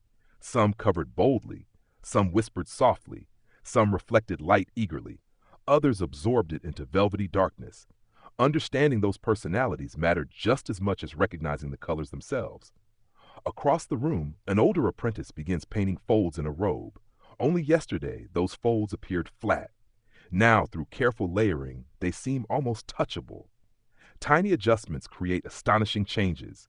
One brighter highlight, one deeper shadow, one transparent glaze. Suddenly, cloth becomes silk. The transformation feels less like painting and more like quiet persuasion. The artist convinces your eyes to believe something that isn't physically there. You willingly accept the illusion. The workshop cat wanders casually beneath the tables, entirely unimpressed by artistic greatness. It pauses beside an expensive panel. Every apprentice freezes. The cat considers jumping. You consider holding your breath forever. Fortunately, the cat chooses a warm patch of sunlight instead. Several shoulders visibly relax. Historians rarely mention heroic moments like these. Perhaps they should. One successful nap may have saved a masterpiece. Late in the morning, the master brings out several tiny shells containing previously prepared ultramarine. Everyone watches closely, not because they have never seen the pigment before, because today it finally meets the painting. The blue is mixed with extraordinary care, only a modest amount. Every stroke carries value. The brush glides across the robe of a sacred figure. Instantly, the entire composition changes. The surrounding reds appear warmer. The whites become brighter. Even the gold leaf seems more luminous. One carefully placed color quietly reorganizes everything around it. The effect is astonishing. It reminds you that masterpieces often depend on balance rather than extravagance. The richest pigment in the workshop occupies only a small portion of the painting, yet your eye returns to it again and again. One fascinating detail surprises you.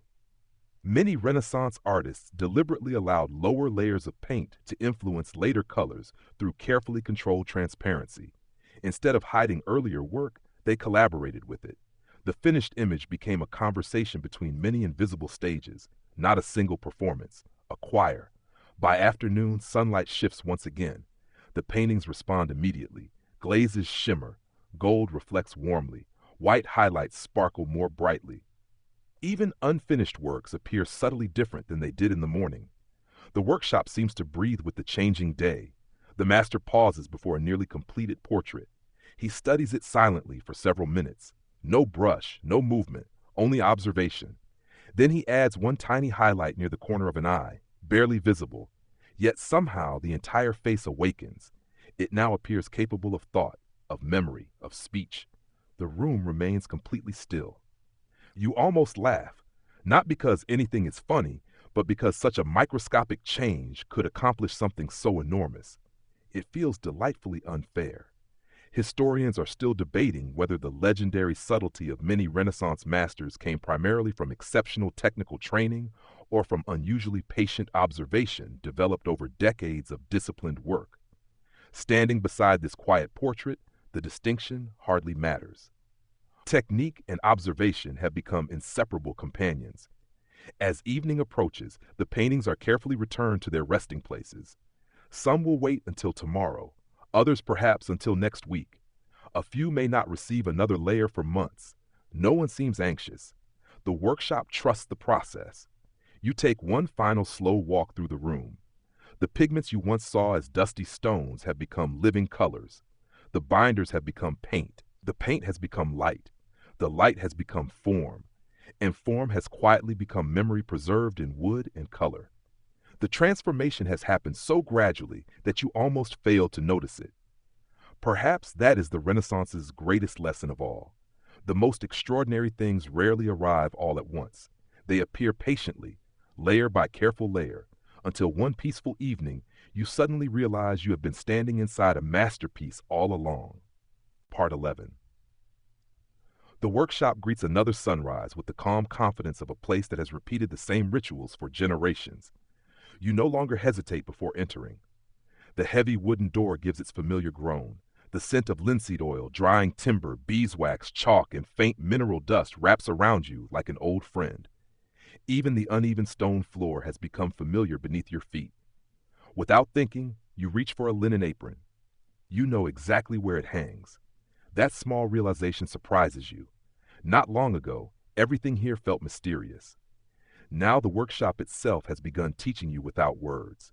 That, perhaps, is the greatest classroom of all. The master is already standing beside a broad oak table covered with objects that seem completely ordinary: a goose feather, a sharpened stick of charcoal, a folded cloth, a tiny sponge, several worn brushes, a cracked ceramic shell. Nothing expensive, nothing glamorous. Yet every apprentice gathers around with complete attention. Today's lesson concerns the quiet tricks that rarely appear in written manuals, the kind of knowledge passed from one pair of hands to another. The master picks up the goose feather, not to write, to paint. He gently drags the feather across a still wet glaze, softening its edge until the transition becomes almost invisible. The change is astonishing. One moment the shadow ends abruptly. The next, it melts naturally into the surrounding color. The feather leaves no obvious mark, only improvement. You suspect this tiny technique has saved countless paintings over the centuries. The master simply places the feather back on the table. No explanation, no dramatic speech, just demonstration. Observation remains your greatest textbook. Nearby, an older apprentice prepares a small piece of bread, not lunch, art. He tears away the soft center and gently presses it against a charcoal drawing. The excess charcoal lifts away cleanly. The sketch grows lighter without disappearing. An early eraser. Remarkably effective. You smile quietly. It turns out bread has been solving problems long before it became sandwich material. One fascinating historical detail often overlooked is that workshops relied heavily on everyday household objects in surprisingly creative ways. Feathers softened paint, bread lifted charcoal, linen polished surfaces. Even humble scraps of cloth became essential tools in achieving refined finishes. Innovation did not always require expensive equipment. Sometimes it simply required paying attention. The master now picks up a tiny sponge, natural sea sponge. Its irregular surface creates beautifully unpredictable textures.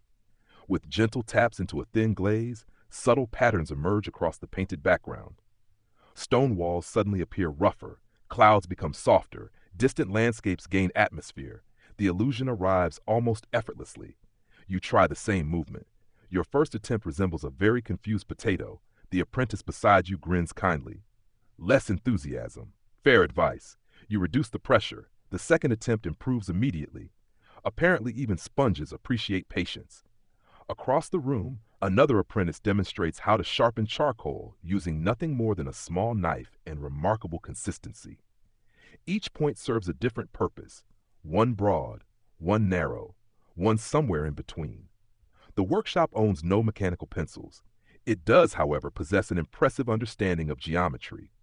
The master carefully lifts a brush that appears almost worn out. Its tip has lost much of its original shape. Rather than discarding it, he trims a few hairs with tiny scissors. Suddenly, the brush gains a completely new purpose, perfect for narrow decorative lines. Nothing wasted, everything adapted. The philosophy extends far beyond tools. One apprentice quietly tells you that when older masters retired or passed away, younger artists sometimes inherited not only unfinished commissions, but also treasured brushes that had shaped famous works for decades. Imagine painting with the same brush once held by your teacher, or your teacher's teacher. Objects, too, carried memories. The morning continues with a series of seemingly insignificant demonstrations. The master rubs a fingertip lightly across drying paint, not enough to damage it, just enough to feel resistance. He knows whether another glaze can be applied. His eyes confirm, his fingers verify. Another apprentice gently exhales across a fresh brushstroke, not to dry it, simply to remove an almost invisible speck of dust before it settles permanently. Such tiny habits accumulate quietly over years. Nobody notices them individually. Together they become mastery. Historians are still debating whether many Renaissance workshops consciously preserve these subtle practical techniques as formal teaching traditions, or whether they naturally evolved as generations of craftsmen shared countless small discoveries with one another. Standing here, the distinction feels almost irrelevant. Knowledge clearly flowed like a river, sometimes deliberately, sometimes simply because people worked side by side long enough. Late in the morning, the master reveals another delightful secret. He places a polished metal mirror beside an unfinished painting. The apprentices gather closer. Instead of looking directly at the artwork, everyone studies its reflection. Suddenly, mistakes become easier to spot. A shoulder appears slightly uneven. One eye sits just a fraction too high. A fold of fabric seems awkward. Looking through the mirror tricks the brain into seeing familiar work with fresh attention. Modern artists still use remarkably similar methods. Some traditions survive because they are simply too useful to abandon. You cannot resist trying it yourself. The reflected image immediately reveals small imbalances you had completely overlooked. Your own eyes have quietly betrayed you. Fortunately, the mirror remains wonderfully honest. The workshop cat strolls past once again.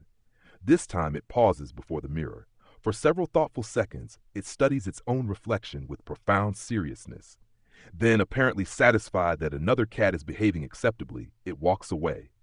No one comments. Perhaps the cat has achieved artistic enlightenment, or perhaps it simply lost interest. Either explanation feels plausible. By afternoon, sunlight fills the room with warm amber tones. The master demonstrates one final quiet trick. He asks everyone to step back, far back, nearly to the opposite wall. From this distance, details disappear. Only balance remains. A painting intended for a church altar would often be viewed from many meters away.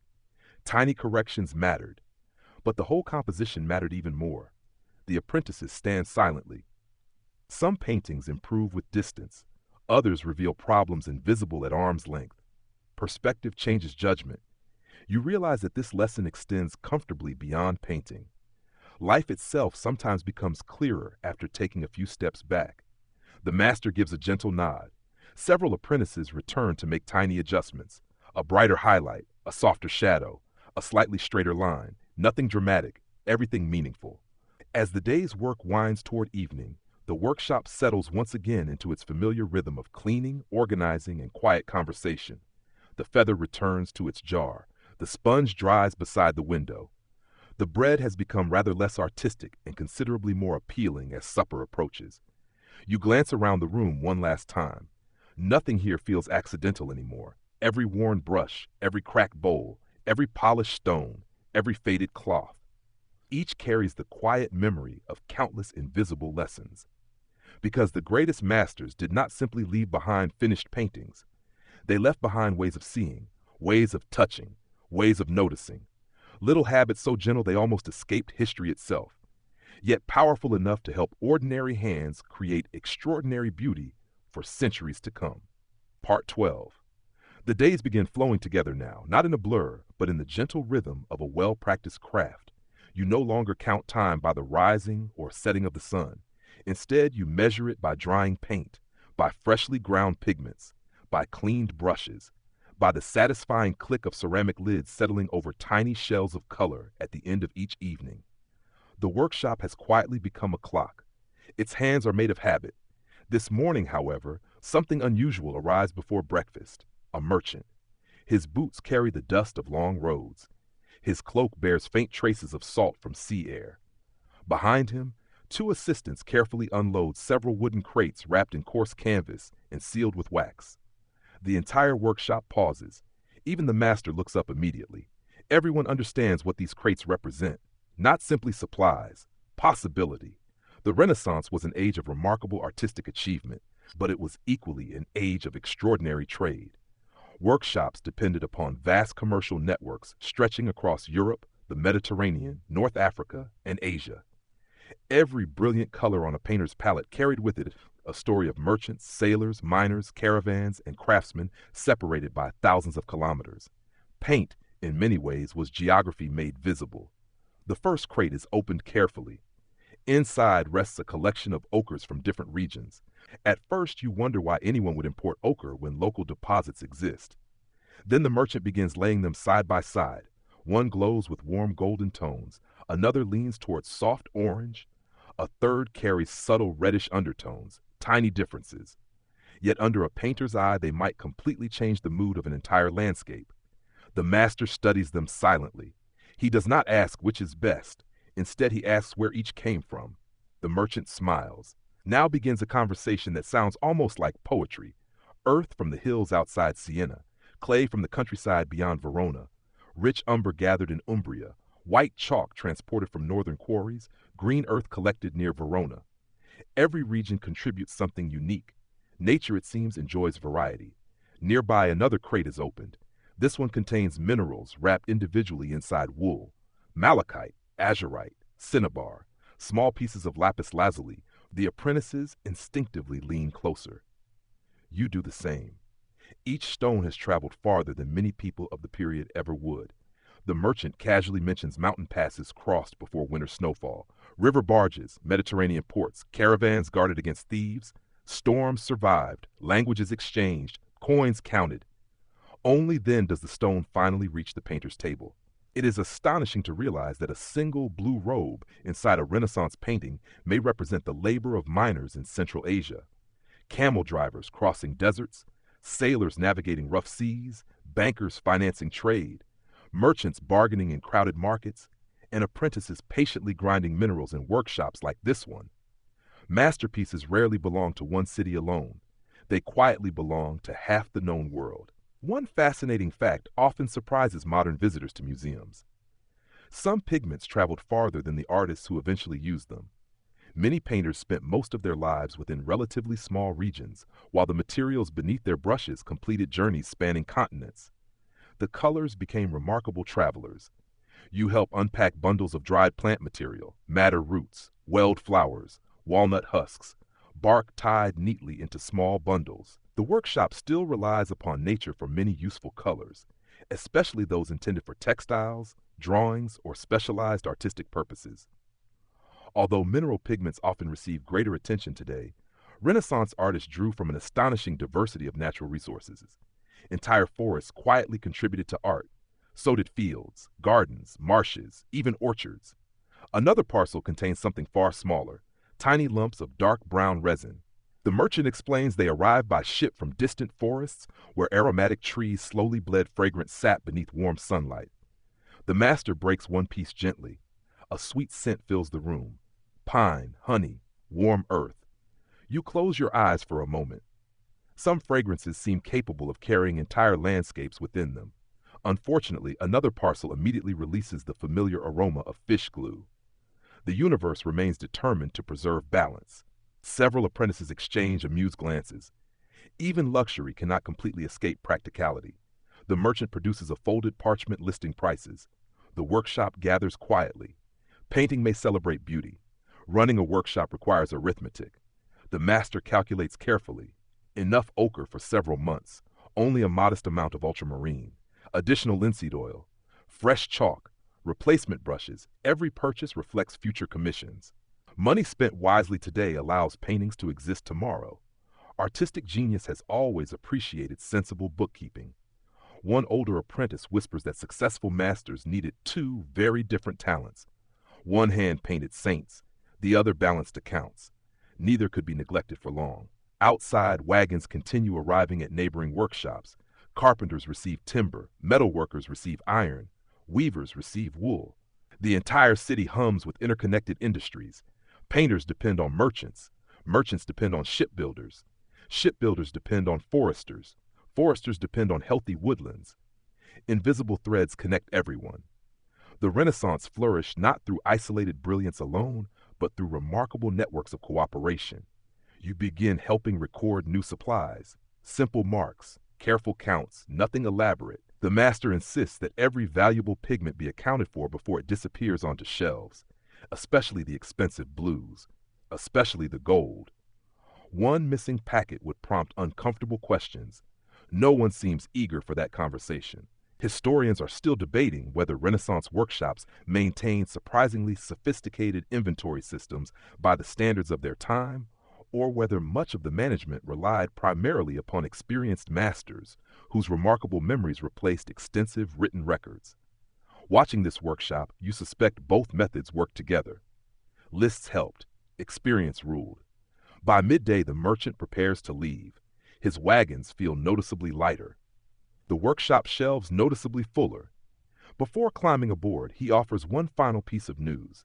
A shipment expected from overseas has been delayed by storms. No one complains. Sea and weather have always negotiated their own schedules. The master simply nods.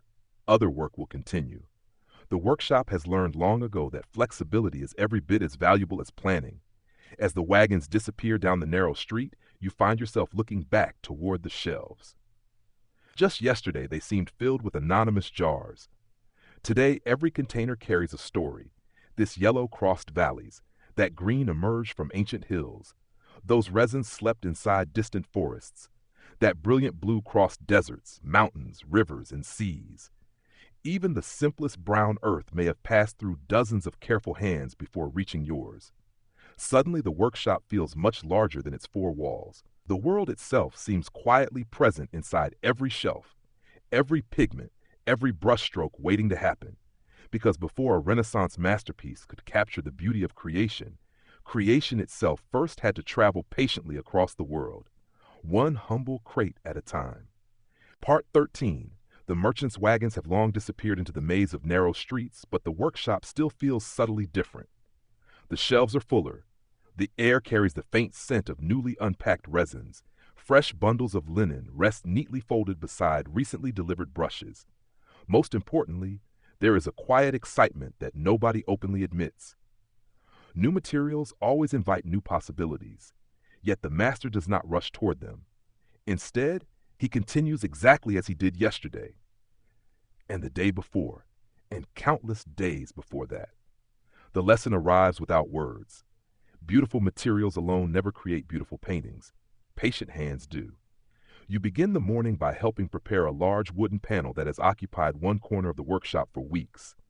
Its surface has already received layer after layer of carefully sanded gesso. Now it is smooth enough to reflect light, almost like polished ivory. Running your fingertips gently above, not on the surface, you can hardly believe it once began as rough timber cut from a tree. The transformation reminds you of everything you have witnessed here. Stone became powder, powder became paint, wood became a perfect foundation. Nothing extraordinary happened quickly. The master carefully unrolls a large charcoal drawing. The workshop gathers silently. This is the cartoon, not something humorous, not despite the name, but a full-sized preparatory drawing that will guide the final composition. Using tiny pinpricks along important outlines, the apprentices prepare to transfer the design. A small cloth bag filled with powdered charcoal is gently tapped across the perforated lines. Soft gray dust passes through the holes. When the paper is lifted away, thousands of tiny dots remain behind, like a constellation. Connected together, they reveal the complete design. It feels almost magical, yet wonderfully practical. One fascinating historical fact is that many Renaissance workshops relied on cartoons to reproduce successful compositions or transfer complex scenes accurately onto panels, walls, or canvases. This allowed large commissions to proceed efficiently while maintaining careful proportions and consistency across ambitious projects. You smile quietly. Even 500 years ago, artists appreciated good planning. The master begins reinforcing the dotted outlines with a fine brush dipped in diluted paint. Nothing dramatic, just delicate lines. Soon figures begin emerging. Hands, faces, flowing robes, columns, trees. An entire world appears from what only moments earlier looked like scattered dust. Nearby, another apprentice starts laying broad areas of underpainting. The colors appear surprisingly muted, soft browns, cool grays, gentle earth tones. If someone unfamiliar with Renaissance painting wandered inside now, they might wonder where all the famous colors had gone. Patience. They are coming. You have learned that by now. Layer upon layer will slowly awaken the image. Watching the composition develop over the following hours feels almost like observing sunrise in slow motion. Every new glaze adds warmth. Every shadow gains depth. Every highlight quietly claims its place. Nothing announces itself. Everything accumulates. The workshop itself mirrors this process. Each apprentice contributes something different. One prepares brushes, another mixes fresh paint, someone checks drying panels, another sands a new piece of gesso. No one performs every task. Together they accomplish all of them. It is an elegant choreography that has likely changed very little over decades. The master pauses before a painted face still lacking its final highlights. He studies it for nearly a minute. No movement, only observation. Then comes one careful stroke beneath the lower eyelid, another beside the nose, a final touch along the lip. The expression suddenly softens, not dramatically, simply enough that the figure now appears quietly alive. You cannot help smiling. Tiny changes continue producing enormous effects. Perhaps they always will. The youngest apprentice asks permission to paint a small section of background foliage. The master nods. You watch carefully. The boy's brush moves with impressive confidence. Not perfect, not yet, but steady. Years of grinding pigments, cleaning brushes, carrying water, stretching panels, and observing every lesson have quietly prepared him for this moment. No ceremony marks the occasion. No applause follows, just another brushstroke, another step forward that somehow makes it even more meaningful. The workshop cat, perhaps sensing the importance of the day, curls peacefully beneath the window instead of exploring dangerous shelves. Its contribution to artistic progress is deeply appreciated. One apprentice jokes that the cat has finally accepted an apprenticeship of its own. Its official duty, apparently, is morale. Considering the number of smiles it inspires, the appointment seems entirely justified. As afternoon sunlight fills the room, the master demonstrates another remarkable principle. He gently asks everyone to stop working. Not because something is wrong, because sometimes the best decision is simply to look. The entire workshop stands quietly before the nearly completed panel. Nobody speaks. Several minutes pass. Then the master points toward a distant column. Slightly too bright, an apprentice softens it. Another pause. A fold of cloth appears too dark. Adjusted. Again they wait. Slowly the composition finds balance. You realize that finishing a painting often involves removing distractions rather than adding more details. Less can become more. The Renaissance understood restraint surprisingly well. One little-known truth about many great masterpieces is that artists occasionally painted over beautifully executed passages because those details attracted too much attention and disrupted the harmony of the whole composition. Individual brilliance sometimes surrendered for collective beauty. That requires unusual discipline. Historians are still debating whether the remarkable unity seen in many Renaissance workshop paintings resulted primarily from strict master supervision throughout the entire process or from exceptionally well-trained apprentices who had gradually learned to think with the same artistic philosophy as their teachers. Watching this workshop, you suspect the answer lies somewhere beautifully between the two. Leadership shaped vision, practice sustained it. As evening approaches, warm light pours through the western windows. The nearly completed panel glows softly. Gold catches the lowering sun. Transparent glazes deepen. Faces appear almost ready to breathe. The workshop grows unusually quiet. Even routine cleaning feels gentler tonight. Brushes are washed carefully. Pigments sealed. Tables wiped. Tools return to familiar places. Tomorrow the work will continue. The painting is not finished. Perhaps it never truly will be. Every masterpiece eventually reaches a point where another brushstroke might improve it or quietly diminish it. Knowing where to stop may be one of the rarest artistic skills of all. You stand beside the great panel one final time before leaving. Only weeks ago it was bare wood. Now it holds stories, light, color, patience, invisible labor, the fingerprints of countless quiet decisions. And as the last rays of the sun slowly drift across its surface, you understand that no masterpiece is ever painted by inspiration alone. It is painted by ordinary mornings, ordinary afternoons, ordinary evenings, repeated so faithfully that one peaceful day they become extraordinary. Part 14. Morning arrives with the familiar chorus you have come to recognize almost without thinking. A bucket settles gently onto the stone floor. Someone opens the shutters.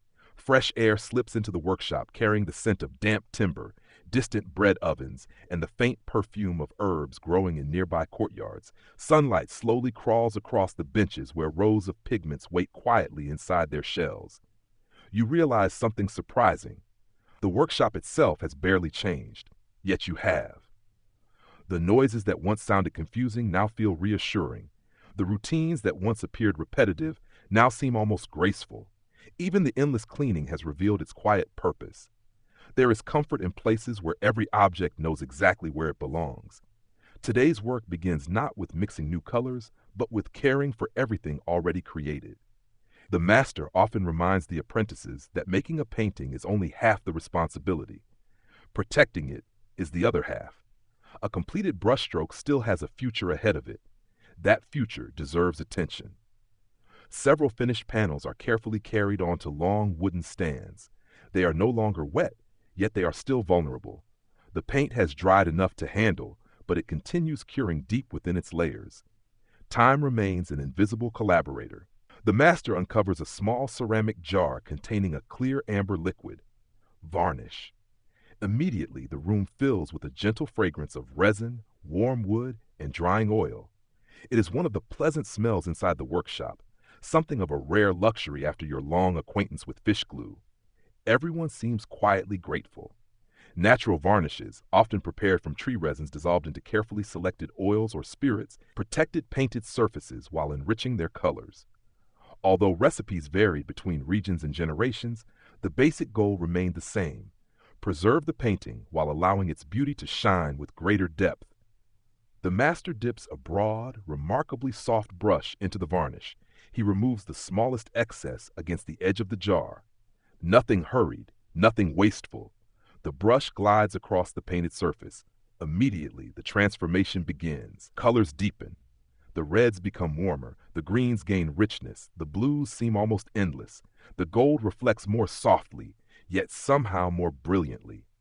It feels as though someone has gently awakened the painting from a peaceful sleep. You cannot help leaning a little closer. Not too close. You have learned that lesson already. The youngest apprentice whispers that applying varnish is rather like adding the final note to a beautiful piece of music. It should never overpower what came before. Only complete it. You think that is a lovely way to describe it. One fascinating fact surprises you. Many Renaissance varnishes looked quite different when first applied than they would years later. Fresh surfaces often possessed a luminous clarity, while centuries of oxidation, smoke from candles, dust, and natural aging gradually altered their appearance. Modern conservators sometimes remove later varnish layers to reveal colors astonishingly brighter than generations of viewers ever realized remained hidden beneath. Time paints too, only much more slowly. Another apprentice begins polishing the wooden frame surrounding a finished panel. The frame itself receives almost as much attention as the painting. After all, it will introduce the artwork long before anyone studies the details within. Fine carving catches soft highlights. Tiny gilded decorations shimmer gently. Even the corners are carefully inspected. Nothing escapes notice. You help fold protective linen cloths that will cover completed works before transportation. They are tied loosely with soft cords, no rough knots, no careless handling. A painting may represent months of labor. Treating it roughly during the final hour would be almost unthinkable. The master pauses beside one completed altarpiece. He says nothing. Neither does anyone else. The workshop simply looks. You begin recognizing faces you have watched slowly emerge over many weeks. The blue robe whose pigment crossed continents, the gold leaf that floated through still air, the shadows built by transparent glazes, the highlights added one tiny stroke at a time. Every lesson remains quietly visible. Nothing has been wasted. Outside, a cart arrives. Two carefully dressed assistants climb down and step respectfully inside. The commission is ready to leave. The atmosphere changes. Not sad, reflective. This painting has lived inside the workshop for months. Now it belongs elsewhere. Several apprentices carefully lift the panel. One supports the base, another steadies the side. The master walks alongside. Not because the painting is especially heavy, because responsibility should never travel alone. The journey through the narrow streets proceeds slowly. You follow behind. Morning sunlight spills across rooftops while curious neighbors glare at the carefully wrapped artwork. No one knows exactly what lies beneath the linen. Only those who created it have seen every layer. The church waiting to receive the painting stands quietly at the edge of a busy square. Inside, cool stone walls soften every footstep. The assistants gently uncover the panel. As the linen falls away, daylight pours across the varnished surface. For a long moment, nobody speaks. The colors seem different here. The high windows scatter soft illumination across the gold leaf. Blue robes deepen beneath the cooler light. Faces glow with remarkable calm. The painting has finally reached the place it was always intended to inhabit. Architecture and artwork greet one another like old friends. One little-known historical detail is that many Renaissance paintings were created with their final location carefully in mind. Artists considered viewing distance, surrounding architecture, window placement, and even the direction from which worshippers would approach. A masterpiece was rarely meant to exist in isolation. It belonged to a space. Just as music belongs to silence. The master steps back several meters. The apprentices join him. From this distance, every countless hour of preparation disappears. No one sees the grinding stones, the eggs, the endless sanding, the washed brushes, the cracked practice panels, the aching shoulders. Only the finished harmony remains. Perhaps that is exactly as it should be. Historians are still debating whether viewers during the Renaissance fully appreciated the immense technical preparation hidden beneath finished paintings, or whether most simply admired the completed beauty without considering the invisible craftsmanship supporting it. Standing here, you suspect many experienced both. Some admired the image, others quietly honored the labor. Neither response seems wrong. The return journey to the workshop feels unusually peaceful. The benches where the painting once rested now stand empty. Soon another panel will occupy that space. Another commission, another story, another patient beginning. The cycle continues. Nothing dramatic announces the next chapter. The master simply removes a fresh wooden board from storage and places it gently upon the workbench. Tomorrow it will receive its first layer of gesso. Weeks from now, it will hold color. Months from now, it may leave the workshop just as quietly as today's masterpiece. As you rest your hand lightly on the edge of the unfinished wood, you smile. You no longer see an empty panel. You see mountains becoming pigment, eggs becoming tempera, trees becoming varnish, merchants crossing distant seas, apprentices sweeping dusty floors before sunrise, masters pausing before adding a single careful highlight. You see every invisible step waiting patiently inside a simple piece of wood, and somehow That unfinished beginning feels every bit as beautiful as the masterpiece that has just departed. I can continue from there. Part 15. The fresh wooden panel rests quietly upon the workbench. It carries no image, no color, no gold, no signature, only possibility. You stand before it in the gentle silence of early morning, and for the first time since entering this workshop, you no longer feel like a visitor. The familiar sounds greet you before anyone speaks: the splash of water into a bucket, the soft rustle of linen aprons, the comforting scrape of a stool across the stone floor. Nothing spectacular happens, and somehow that feels spectacular enough. The master walks past the empty panel without ceremony. His fingertips briefly brush the smooth wood as though greeting an old friend. No speeches, no grand declarations, just another beginning. Over the past days you have watched mountains become powder, powder become paint, paint become light, and light become stories that will outlive everyone standing in this room. Now the cycle quietly starts again. One apprentice stirs fresh gesso, another measures chalk, someone sharpens charcoal, someone else carefully washes yesterday's brushes until not a trace of pigment remains. The workshop never truly ends. It simply breathes. One commission leaves, another arrives. One generation teaches, another learns. This rhythm carried countless Renaissance workshops through decades of changing patrons, changing fashions, changing cities, and changing rulers. Empires rose, wars came and went, kings wore crowns and then disappeared into history. Yet inside rooms much like this one, someone still ground pigments before sunrise. Someone still separated egg yolks with steady hands.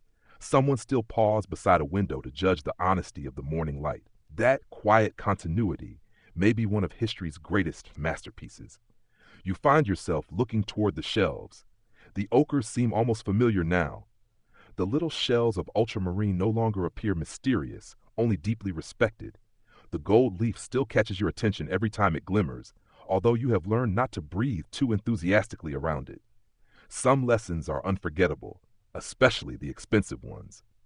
The workshop cat strolls lazily across the floor, inspecting everyone's progress with the confidence of a creature convinced it secretly owns the building. Perhaps it does. After all, it has witnessed almost every stage of creation while contributing primarily naps. A surprisingly admirable career. Outside, church bells drift softly through the morning air. Merchants begin arranging their stalls. Children laugh somewhere beyond the narrow streets. Life continues exactly as it always has. Inside, another apprentice gently begins grinding fresh earth into fine powder. Stone whispers against stone. The familiar sound fills the room once more. You smile. A week ago, it sounded like endless labor. Now it sounds almost like music. One fascinating truth becomes impossible to ignore. Very few people who admired Renaissance paintings ever witnessed these mornings. They saw finished altarpieces glowing beneath church windows. They admired portraits hanging in noble homes. They praised the genius of celebrated masters. They rarely saw the apprentice carefully sweeping valuable dust from the floor, or the hands stained with ochre before breakfast, or the endless polishing, cleaning, mixing, waiting, correcting, and beginning again. Historians are still debating whether the true greatness of Renaissance workshops rested more in individual brilliance or in the remarkable systems of shared knowledge that quietly allowed excellence to flourish generation after generation. As you look around this peaceful room one final time, the answer feels beautifully intertwined. Great masters mattered. So did faithful apprentices. So did merchants, miners, woodworkers, carpenters, linen weavers, ship captains, farmers raising flax for linseed oil, beekeepers whose wax softened delicate mixtures, even the anonymous laborers who dug humble ochre from ordinary hillsides. Every masterpiece became a gathering place for countless invisible lives. The sun climbs a little higher. Its light reaches the freshly prepared wooden panel. For just a brief moment, the unfinished surface glows softly. You imagine everything still hidden inside it. Future colors, future faces, future hands. Future generations standing before it centuries from now, without ever realizing how many quiet mornings made their moment possible. There is something deeply comforting about that thought. Not every meaningful act needs applause. Not every careful gesture needs to be remembered by name. Sometimes it is enough simply to contribute one careful brushstroke to a much larger picture. The workshop slowly settles into its familiar rhythm once again. You realize there is nowhere else the story needs to go. The grinding stones continue turning. Fresh pigments continue waiting. The windows continue welcoming honest daylight. The master quietly observes. The apprentices quietly learn. And somewhere far beyond these walls, paintings completed long ago continue glowing beneath museum lights and church windows, carrying within them the patient heartbeat of this ordinary room. The morning gradually softens. The sounds become gentler. The scrape of stone fades into the distance. The conversations dissolve into little more than warm murmurs. Sunlight stretches peacefully across the benches, lingering on jars of color before slowly climbing the walls. You take one last slow look around, the shelves, the brushes, the bowls, the quiet dust sparkling in the light. Nothing asks for attention. Everything simply exists, content with its purpose. As you leave the workshop, the city seems calmer than before. Your footsteps grow lighter. The bells drift farther away. Even the breeze feels slower now, carrying only the faint fragrance of wood, beeswax, and distant bread ovens. The streets gradually fade behind you. The rooftops soften into gentle silhouettes. The voices become whispers. The colors you have spent so long preparing seem to melt gently into the morning sky itself, no longer separated into jars or shells, but return to the world they were always meant to describe. You have walked through a place where patience was more valuable than speed, where ordinary routines quietly created extraordinary beauty, and where every masterpiece began with humble hands, willing to repeat small acts of care again and again. So as your journey comes to its peaceful close, allow those images to drift gently away. Let the grinding stones become distant echoes. Let the gold leaf catch one final glimmer of light before disappearing into the quiet.